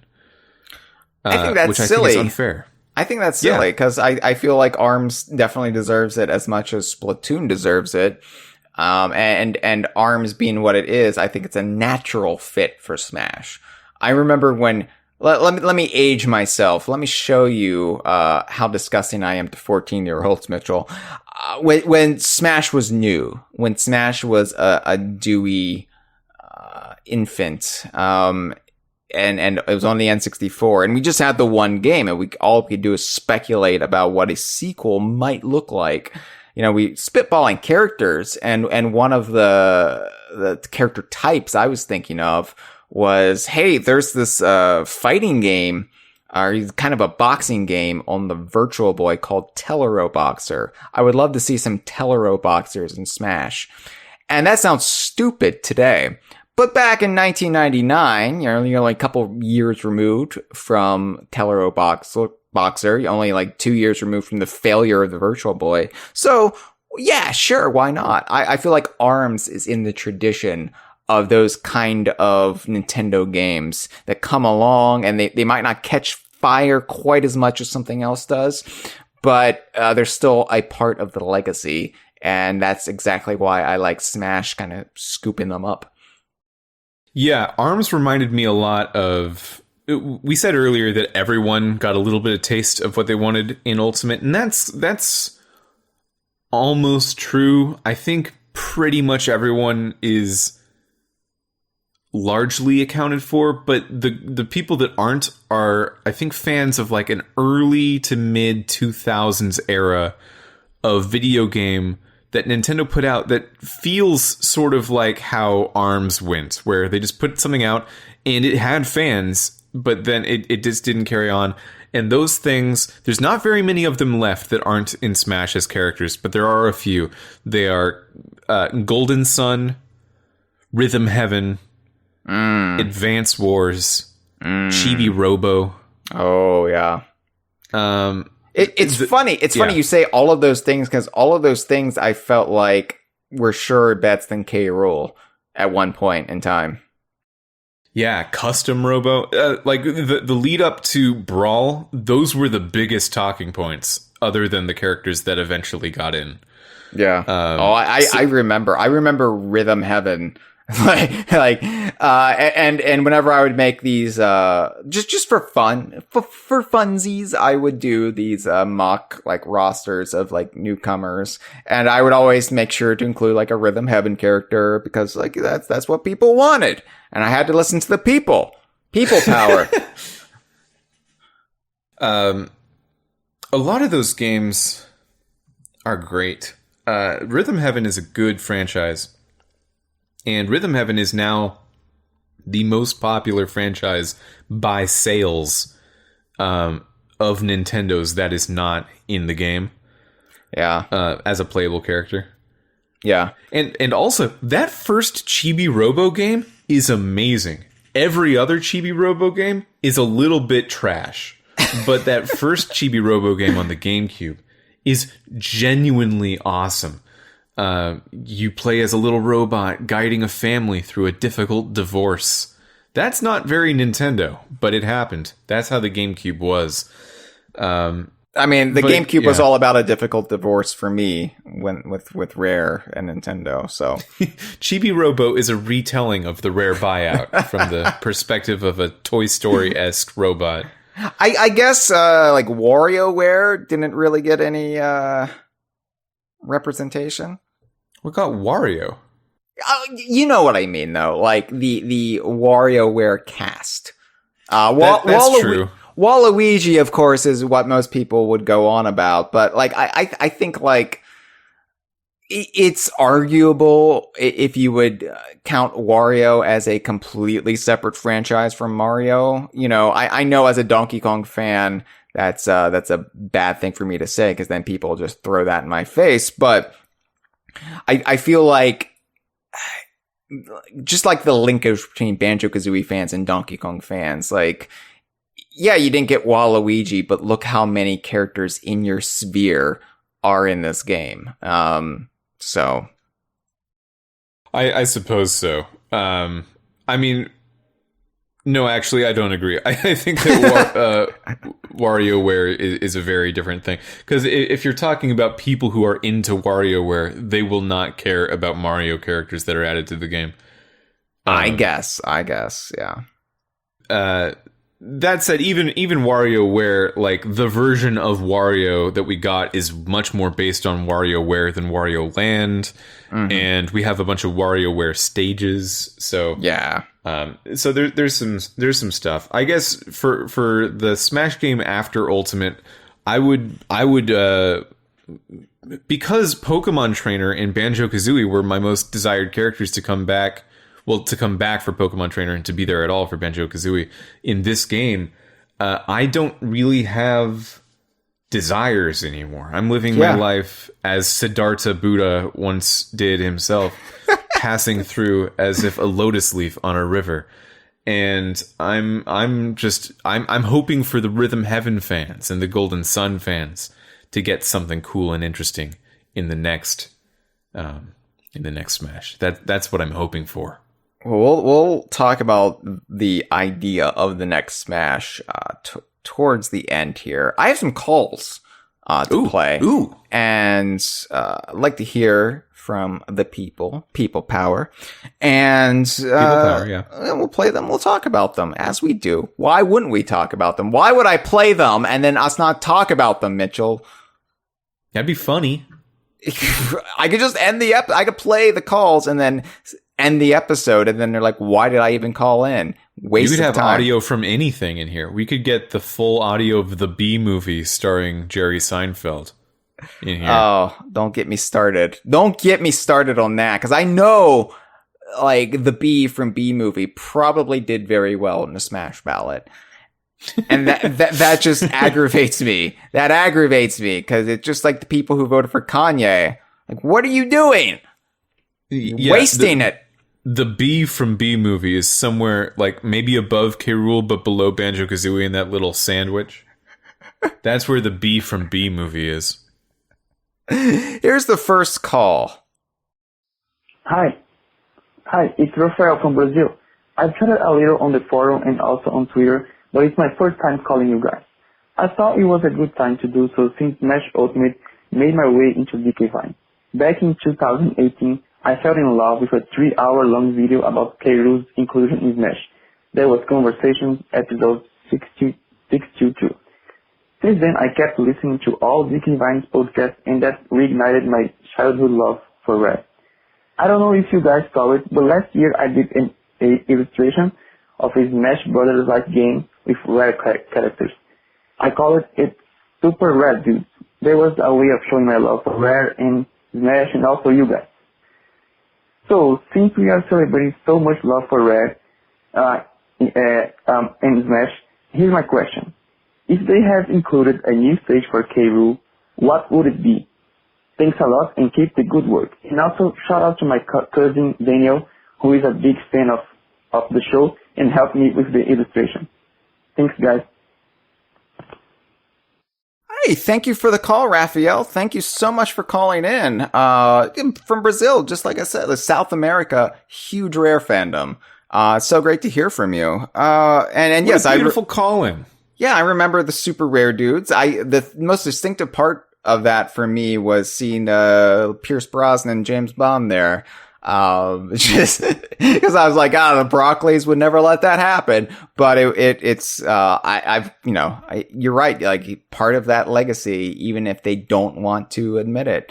And what the Bond games like to do, right, is they very rarely like to do a vintage Bond. They did it for Sean Connery once, the From Russia with Love game, but it always has to be the current Bond in the Bond games, and they will like do that like remake of GoldenEye but put Daniel Craig in it, and you're like, well, that's not GoldenEye then, you idiot. So anyway, long story short, I have a Funko Pop of Pierce Brosnan's James Bond just because of the Rare connection, no other reason. But yeah, thank you for calling. And I think the question was, what stage would we have liked to see for K. Rool in Super Smash Bros. Ultimate? Because K. Rool did not get a stage, Mitchell. Yeah. So I mean, it's hard to not say Gangplank Galleon, right? It's easy to say not Gangplank Galleon. I would say, because I think there's too many similar things to the Gangplank Galleon already in Smash.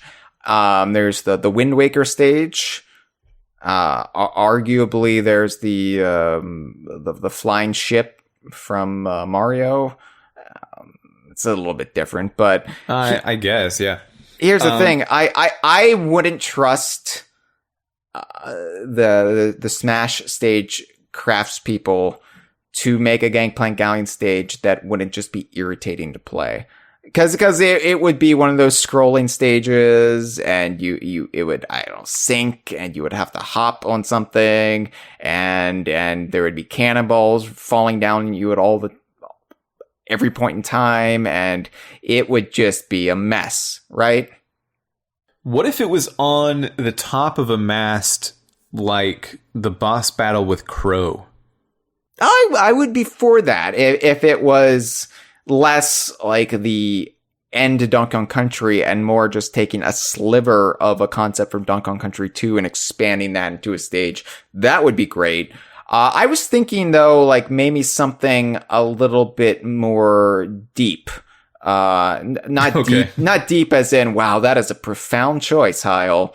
That really enlightened me. Thank you. No, I meant deep, like Ginginator Deep Pool. Why not have the stage be the crocodile core from the end of Donkey Kong Country 2? Because I think that would be cool. Thematically resonant, right? The Kremlin source, and of course, like the site of K. Rool's greatest defeat. And you might even be able to do some fun stuff with it, like knock players in the source. And then maybe the stage starts shaking, and it like, I don't know. I'm not a gamesman like you are, Mitchell, but I think in terms of lore and visual excitement, and that excites me on all fronts there. I think Mechanical Crocodile Isle could have potentially had you could do some stuff with that. Yeah, but I'm too attached to it being the final Smash. I mean, it could be both, but I think 64 doesn't really need it. 64 has enough stuff. Yeah. I'm excited to represent DKC 2 and 3 in new ways. The JT Review, aka John Tessier, in the live stream chat says Boxing Ring from DK64. I guess that's already in the game with the Lil Mac stage, though. It's a shame that we can't have echo stages, right? Where you could just do a slight reskin and take a very similar concept and have it apply to a different franchise. So you could have the Boxing Ring from Donkey Kong 64 or whatever, or the Wind Waker stage and make it a Gangplank Galleon stage. Yeah, well, there kind of are echo stages because that boxing ring, you can either play on the Punch-Out themed boxing ring, or you can unskin it and make it just a Smash Brothers themed boxing ring. Yeah, you could do that. So why didn't they do more of that? For all of the boxing rings out there in video every game land. boxing ring that ever applied to any of these franchises wouldn't be that big of a list. No, I can really only think of Mario or Donkey Kong 64. What else is there? Mario and Sonic at the Olympics. That's all I got. Kirby does have one. Given just said that in the chat. That's correct. Of course, Kirby steals from everybody. Kirby is the great environment thief of our day. Kirby is the great environment thief of our day. Write it down. Put it on a t-shirt. Shout out to Daniel, question asker's cousin. Yes. Because they said so. Hey, and I bet they're a cool guy. Thank you for being a fan of the show. Means the world to me. It really does. And thank you for the call. Let's go ahead and hear what our second call has to say, and then we're gonna get a little bit agitated, I think, at each other, perhaps. Okay. Because we're gonna be talking about the next Smash and why I just can't fathom the next Smash. Hey, DK Vine, it's Boom Shackle, and I'm really excited about this episode of the podcast. You know, been following Smash for a good long while. It's really, really bittersweet to see it end, but you know, I think it really went out with a bang. Lots of highs, lots of lows, but I tell a lie now. I don't really think there were any lows now. I think we were all eating good in the Smash Bros. Donkey Kong universe. But I was actually wanting to ask, because throughout the franchise, I would say DK's kind of got pretty shafted in the level department. Nothing but jungles, you know? So I was actually wanting to ask, what if you could add a level or two, what would you add? I was thinking to myself, what would I do? And I would actually plop in a level from Tropical Freeze. Was it Juicy Jungle with the frozen fruit factory? I mean, I don't think there are a lot of are there even any industrial levels in Smash? Maybe if you count the original Donkey Kong level, 75M, I don't know. Yeah, but I would add that, and just why not toss in Timbers Island? You know, just make a Whiz Pig boss, just add every single track from Diddy Kong Racing. I mean, that's all I got. Looking forward to listening to the podcast. You guys have a good one. Bye. Thank you for the call. It was Boom Shackle and not Boom Shaka. Thank you for the call. Another stage call. Interesting, I feel like it makes sense because I think this is a point that I think Cameron and Jeff have both independently brought up to me at various points of our own on DK Vine and off DK Vine chats, is that one area where we were underserved traditionally, but even in Smash Ultimate are stages. And like Boom Shackle says here, it's all jungles for Donkey Kong, which I like the stages they chose to be in Super Smash Bros. Ultimate. I think like I would have loved to have seen the return stage from Wii U come back, because I didn't get to spend a lot of time with that, and I would have loved to have like brought K. Rool into Donkey Kong Country Returns, or brought Banjo-Kazooie into Donkey Kong Country Returns with the screaming pillars and everything. But I mean, what we now know as Congo Falls, I think is my all-time favorite Donkey Kong stage. And Jungle Japes is right up there too. And you got Cranky in there too, and his outhouse. And I love that there's a poop joke in a Donkey Kong stage. It's like Rare is always with the franchise. But, speak to your question, what would I want to see, as far as like a new stage goes? Maybe not a jungle. It's a good question. I think like it was a huge missed opportunity not to have a Tropical Freeze theme stage, whether that's Lost Mangroves, because that is like the iconic, like box art imagery of the game, or maybe, Bright Savannah, from, the Third World with, Lady Smith, Black Mambazo, David Wise inspired music, and you could have those. You said Juicy Jungle, another great choice. Frozen Donkey Kong Island would probably be like a weird choice, because it's just like a moment in time. And I know there are Smash stages that are just moments in time, but I would want something a little bit more universal than that. I keep going back to it. This will be my last contribution. I keep going back to it because it's just so easy, but a Bramble stage, a Donkey Kong Country 2 Bramble stage, because I don't think there's any level type that's as meaningful for the fan base, aside from maybe like the underwater levels from the various like Country or Country 3, like the Coral Lakes or Oceans. But Brambles, I think they have the most meaningful impact. And you know, there's a lot you could do with a level where a Smash level where the sides hurt you. We've seen that mechanic implemented in various other stages, but you could do a lot with it, especially if you like introduced wind. If it was like Animal Antics, I don't know. It's my contribution. Mitchell, what about you? Yeah, I think a Bramble stage would be great. Like when I think of Donkey Kong Country aesthetics, first thing that comes to mind is jungle. So it's good that they have that. But second thing that comes to mind is minecarts and mines. Based on how the Great Cave Offensive works in Smash, it would probably be bad. Which is a bummer. But I do think mines are a very stylistically iconic part of Donkey Kong Country that would be great to somehow capture in a way that isn't terrible.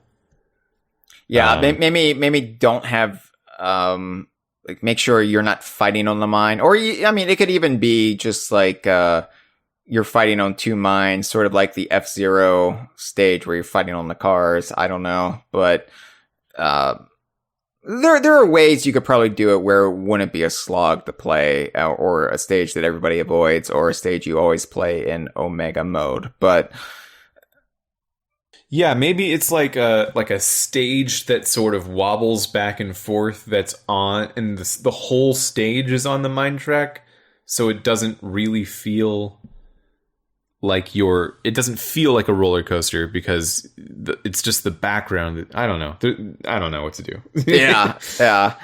I mean, ultimately, of course, Donkey Kong is going to get jungles, and it's a shame. Like it's like Mario Kart. The one time they broke away from the jungles was when they forgot to give Donkey Kong a track, and so they just assigned him this random ski resort, which we can massage, into our fan and why that's applicable, but still, it's not really a Donkey Kong stage, is it? But it's always been the problem with Donkey Kong in any of these games is you want, boom, what's the most instantly iconic representation for Donkey Kong? Well, it's either, if you're going back to the arcade days, the girders, or if you're going for anything 1994 onward, jungles. So Yeah, I mean, it is what it is. Mario Kart tracks named after Mario characters are always so weird to me. Like, what about Mount Wario is Wario? Like, they're just sort of named that. Yeah, I mean, more or less. It didn't always be the case. I think it's certainly like Luigi Raceway or Mario Circuit. You're like, okay, you just named a racetrack after these characters. But yeah, like even Yoshi Valley, I guess, was just like Mario Kart 8 retroactively made that work and made it a wild Yoshi preserve. But that's cool though. That actually is great. Yeah, but on the N64, you're like, this has nothing to do with Yoshi. You just put a giant egg in this countryside valley. This isn't Yoshi. this not. It's fine. It's fine though. We're not as nitpicky at a certain age. When we're 14 and see my voice cracked like a 14-year-old there. When we're 14 and no one listens to us. Yeah. We're 14 and you're just like shaking your fist at the Banjo-Kazooies of the world. You don't question your favorite franchise, right? Or the games you like because they are perfect in every way. It's only until you get older that you start to rebel and you're like, that's not the way they did it back a few years ago when things were perfect. True. So long story short, a little bit of this, a little bit of that. Thank you for the call. Hyle, I never got your opinion on it. How do you feel about Sora being the last character? I'm fine with it. It makes sense. If Sora won the fighter pass, not the fighter pass, the Smash ballot, too many things in my brain. If Sora actually won that, then good timed choice.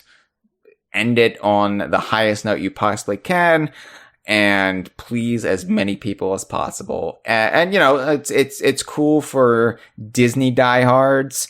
It's cool for Final Fantasy fans to have sort of like almost like their Banjo-Kazooie in the game. You know what I mean? Yeah. Yeah. I don't have any issues with it. I have no personal connection with Sora or Kingdom Hearts, so it doesn't mean much for me. But I was true to my word when I said I just wanted people to be happy after I got mine. By golly. Yeah, I'm also not like the biggest Kingdom Hearts fan. I've played a number of, I guess that number is 3. I can just say 3 Kingdom Hearts games. But last year in 2020, I finally played Final Fantasy VII for the first time. Yeah. And that game is appropriately rated. That game is amazing. That game's really, really good. And I got mad at myself for neglecting it so long out of, I think, some weirdly preserved, even though I don't feel this way anymore, console rivalry from the 90s. Yeah. About Final Fantasy VII. It's like, Zelda is better. Like, it's not the same. But I finally played that, and that game is great. And then I also, at the same time, was playing through some Kingdom Hearts games, which are very closely related to Final Fantasy VII, because Cloud and Sephiroth are in them. And Kingdom Hearts is cool. That's the thing Kingdom Hearts is. Kingdom Hearts is also a little bit trashy. It's a little bit... What? It's a little bit junk food. It's a little bit like fan service the game, and I think that's awesome and great. It's a little trashy, though. And I think that's a great thing for a video game to be. So, like, I didn't have any personal connection to Sora that was bringing me to want Sora for Smash. But because Sora won the ballot, ending on it feels really good. And especially just because of the nature of the story of Kingdom Hearts and what Sora is, as this kid who has fun with these like comfortably nostalgic, fun Disney worlds, going from place to place and meeting character to character to character, feels like such an encapsulation of Smash almost accidentally. That trailer with Sora and Mario shaking hands, even though, like I said, I don't have this. Kingdom Hearts is not nostalgic to me. It's like a few years ago to me. And it's not like my favorite thing in the world. I think it's just like, it's pretty good.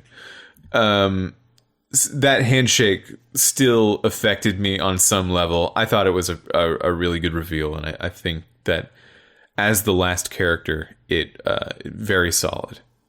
I saw them shaking hands, and I was just hoping they were both vaxxed. Yeah, I mean, they both have giant cartoon gloves, so I hope that that at least puts them a little bit closer to 6 feet apart. I'm at that point though. We're like, oh, why are you touching each other? Oh, there's a pandemic. Gross. So it did really have that same effect on me. No, but you were talking about how Kingdom Hearts is just fan service, trashy fan service. I mean, so is Smash. I mean, to a certain extent, so is Smash. And that's why it kind of works thematically. If you're going to end on any character, it's fan service in a good, different way than bad fan service. Both Kingdom Hearts and Smash. It's meaningful. It knows what it's doing. It has design chops, so it's not just like Smash is not just a collection of characters. It's a really solid, maybe the best in the genre fighting game. If I had to lay down an opinion, and Kingdom Hearts is similarly very adept at what it does. But a large part of the core appeal of that series is appealing to nostalgia of people who like Disney stuff, and also nostalgia of people who liked the PlayStation 1 era Final Fantasy games, and sort of marrying them together. Such a weird cross section, right? Yeah. I don't know. Like, I understood why Sea of Thieves crossed over with Disney's pirate franchises, specifically Pirates of the Caribbean. That makes sense to me. I still don't really understand Kingdom Hearts as a concept. Understanding Kingdom Hearts is beyond my pay grade. But okay, all right. Playing Kingdom Hearts is easy enough to do. I mean, understanding Kingdom Hearts requires a couple PhDs.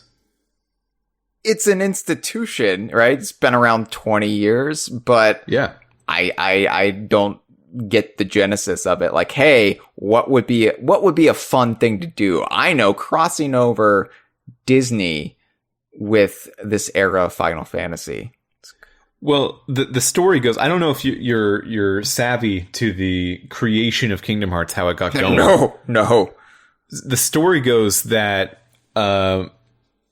Nomura, the character designer on Final Fantasy VII, and then later like the directors of some of the later Final Fantasies, had a chance meeting with an executive from Disney Japan, like actually in an elevator. They weren't supposed to meet, and the guy from Disney Japan was a really big Final Fantasy VII fan, and Nomura has a huge respect for Disney, so they were talking about it, and the Disney guy says, it'd be cool, what if there was a Final Fantasy game, but like for Disney characters? And Nomura said, give me your phone number, let's get cracking.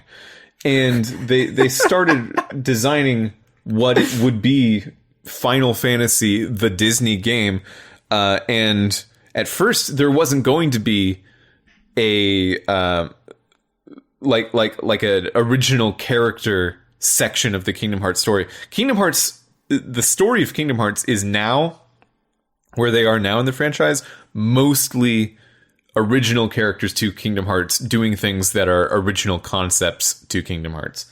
But the original plan was that the main character was going to be Mickey, Donald, and Goofy. And then they decided this should be a little bit more of its own thing.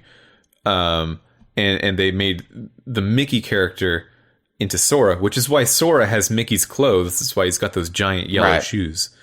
But yeah, it started the way if they did it with Mickey as the main character, that if they kept that, that would be kind of the same as Super Mario RPG, where Square, same company, took another franchise and added a little bit of their own original character spice in there with things like Malo and Gino, and made it a Mario RPG. Speaking of that Super Mario RPG, that brings me to what I think they should do next with Smash Brothers. All right. Well, what is that, Mitchell? Give me the elevator pitch, because apparently everything happens with people meeting in elevators. I hear that story about this chance meeting. I picture it happening in an elevator, right? And I just think I should hang out in more elevators. Like, man, I wish I had an elevator. No, like seriously, at E3, what am I doing on the show floor? I should be hanging out in the elevators. The building only has 2 floors. It's gonna. There's still elevators. That's gonna be a lot of starts and stops. You're right, though. It does. It's a lot cooler than hanging out on the stairs. But here's my idea for the future of Smash. All right. So you take. It's a 2-pronged idea. It's a 2-pronger, they call it in the business. The first prong is you take Smash Ultimate and you wait 5 years, and then you make a Smash Ultimate Director's Cut, the Sakurai cut, and it's got like maybe 10 more characters in it. In fact, it has exactly 11 more characters in it, but it's still Smash Ultimate.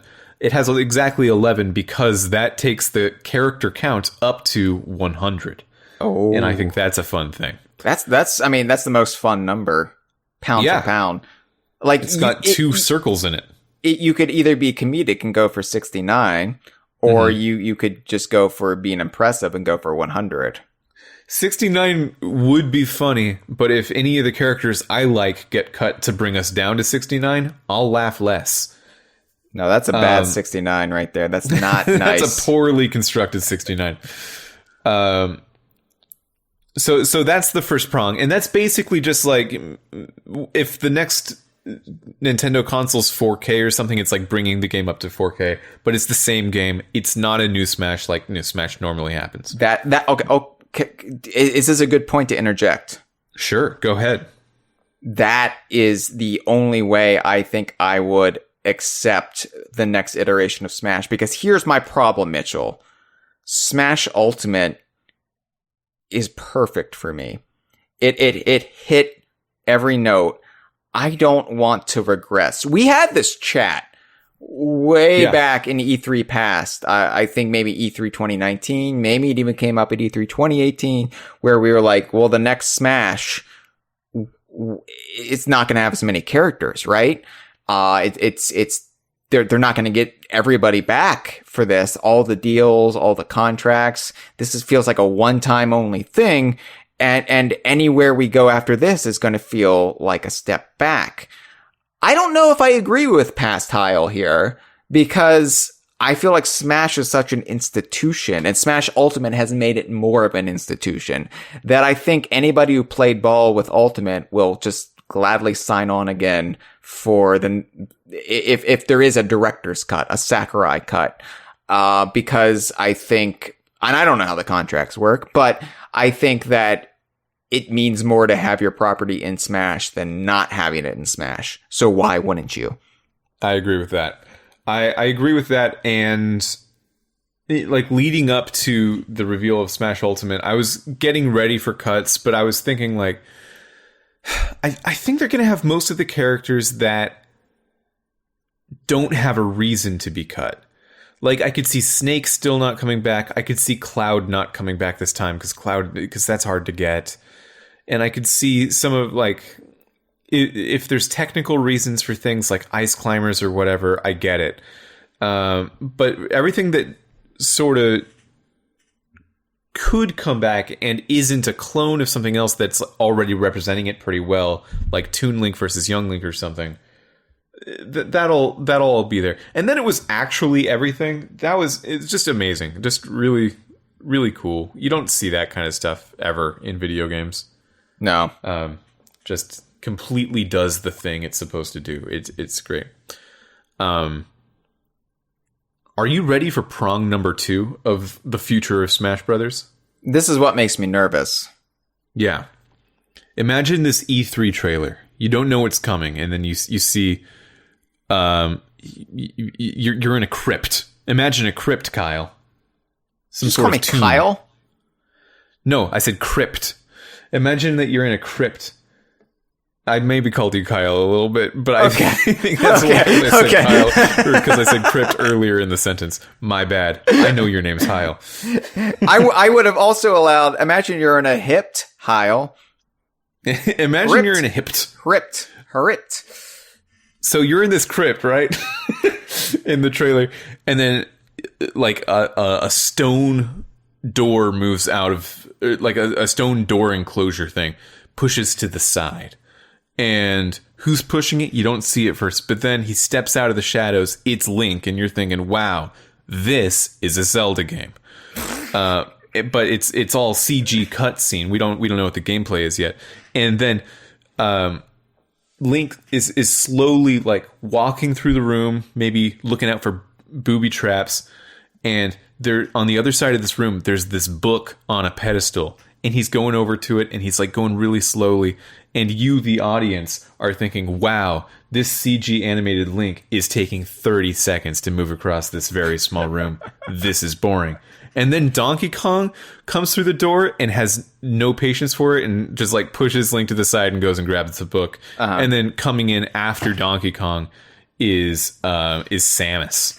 And this is the main party, these 3 people, for the game whose title is revealed on the cover of this book, Super Smash RPG.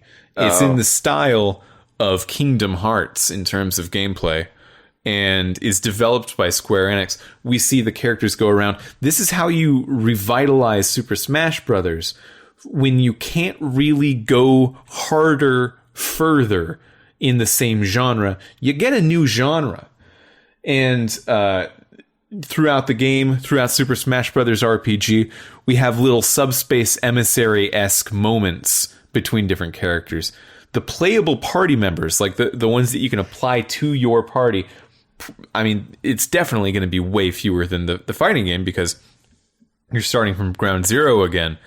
But it'll work sort of like Super Mario RPG or Mario plus Rabbids, where you can build your party out of everyone who's there. Now, would it be called Super Smash RPG? Because the smashing isn't so much happening. Wouldn't it be Super Role-Playing Brothers? That's a terrible name. No, forget I said that. I think you gotta have Smash. I think what you maybe can drop the Super. Maybe this is Smash Brothers RPG or Super Smash RPG. One of the two. Something like that. So I thought we were going to fight about this because I thought you were going to present this opinion that you've got to go back to the original 8 or 12 characters. Why? Because this is what we were talking about at E3 2019 on the hot streets of Los Angeles, underneath the freeway when we were walking. And Jeff was saying I was moving like some sort of sprightly man. And, you were talking about Smash and you said, I think Smash for whatever the next Nintendo console is will go back to basics. It will go back to 8 to 12 original characters. It's going to be extremely scaled back and it's just going to do something new with the mechanics.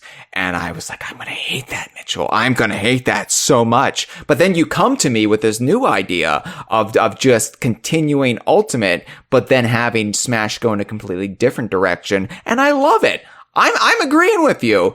I find that your second prong is not wrong. And thank you for the prong bong. As a fan of Donkey Kong, I say bring it on. Bring it on. Man, that doesn't sound like me. That thing that you said. I mean, I think that making something like, I might have been thinking about a 3D fighter which I think would be an interesting way to do something different with Smash. Okay. I thought that's what you were going to pitch me with this crypt idea. I thought because Link seemed to be moving in the third dimension here, and I thought it was going to be like a 3D Smash. And I would get on board with that too, so long as Ultimate also came along for the ride, right? And they build on that a little bit. I think whatever you do in the future, you need to bring what Ultimate brought.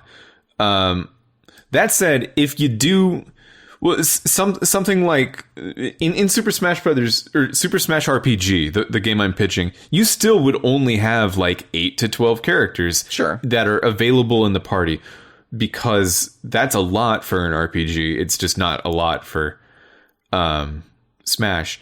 But I would never suggest that it should be the 12 characters from Smash 64. That's a bad lineup. I think that's not that. It made sense for 1999 in a way, but I don't think you should do it. But even then, I can nitpick it from the perspective of a 1999 child. Like I would say, does Jigglypuff really need to be there? Could Diddy be there? How relevant was Captain Falcon at this point? F-Zero fans are mad at me. I'm sorry. Captain Falcon deserves to be in Smash, but I'm just saying, like, if you're going to start nitpicking the lineup, you're going to start nitpicking it. And that's what I was doing. Yeah, and Yoshi's basically a Mario character, even though it has a different franchise icon, which means that Smash 64 has 3 Mario characters, which are Mario, Luigi, and Yoshi. And if you had 3 Mario characters, I don't think those are the ones it should be. I think it should be Mario, Peach, and Bowser. Yeah.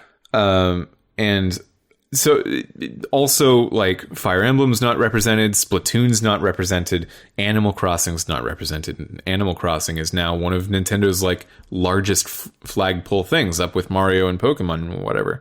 So, I like how instead of saying flagship, you were thinking of Mario. You're about to say Mario, and your brain went to flagpole. Ooh.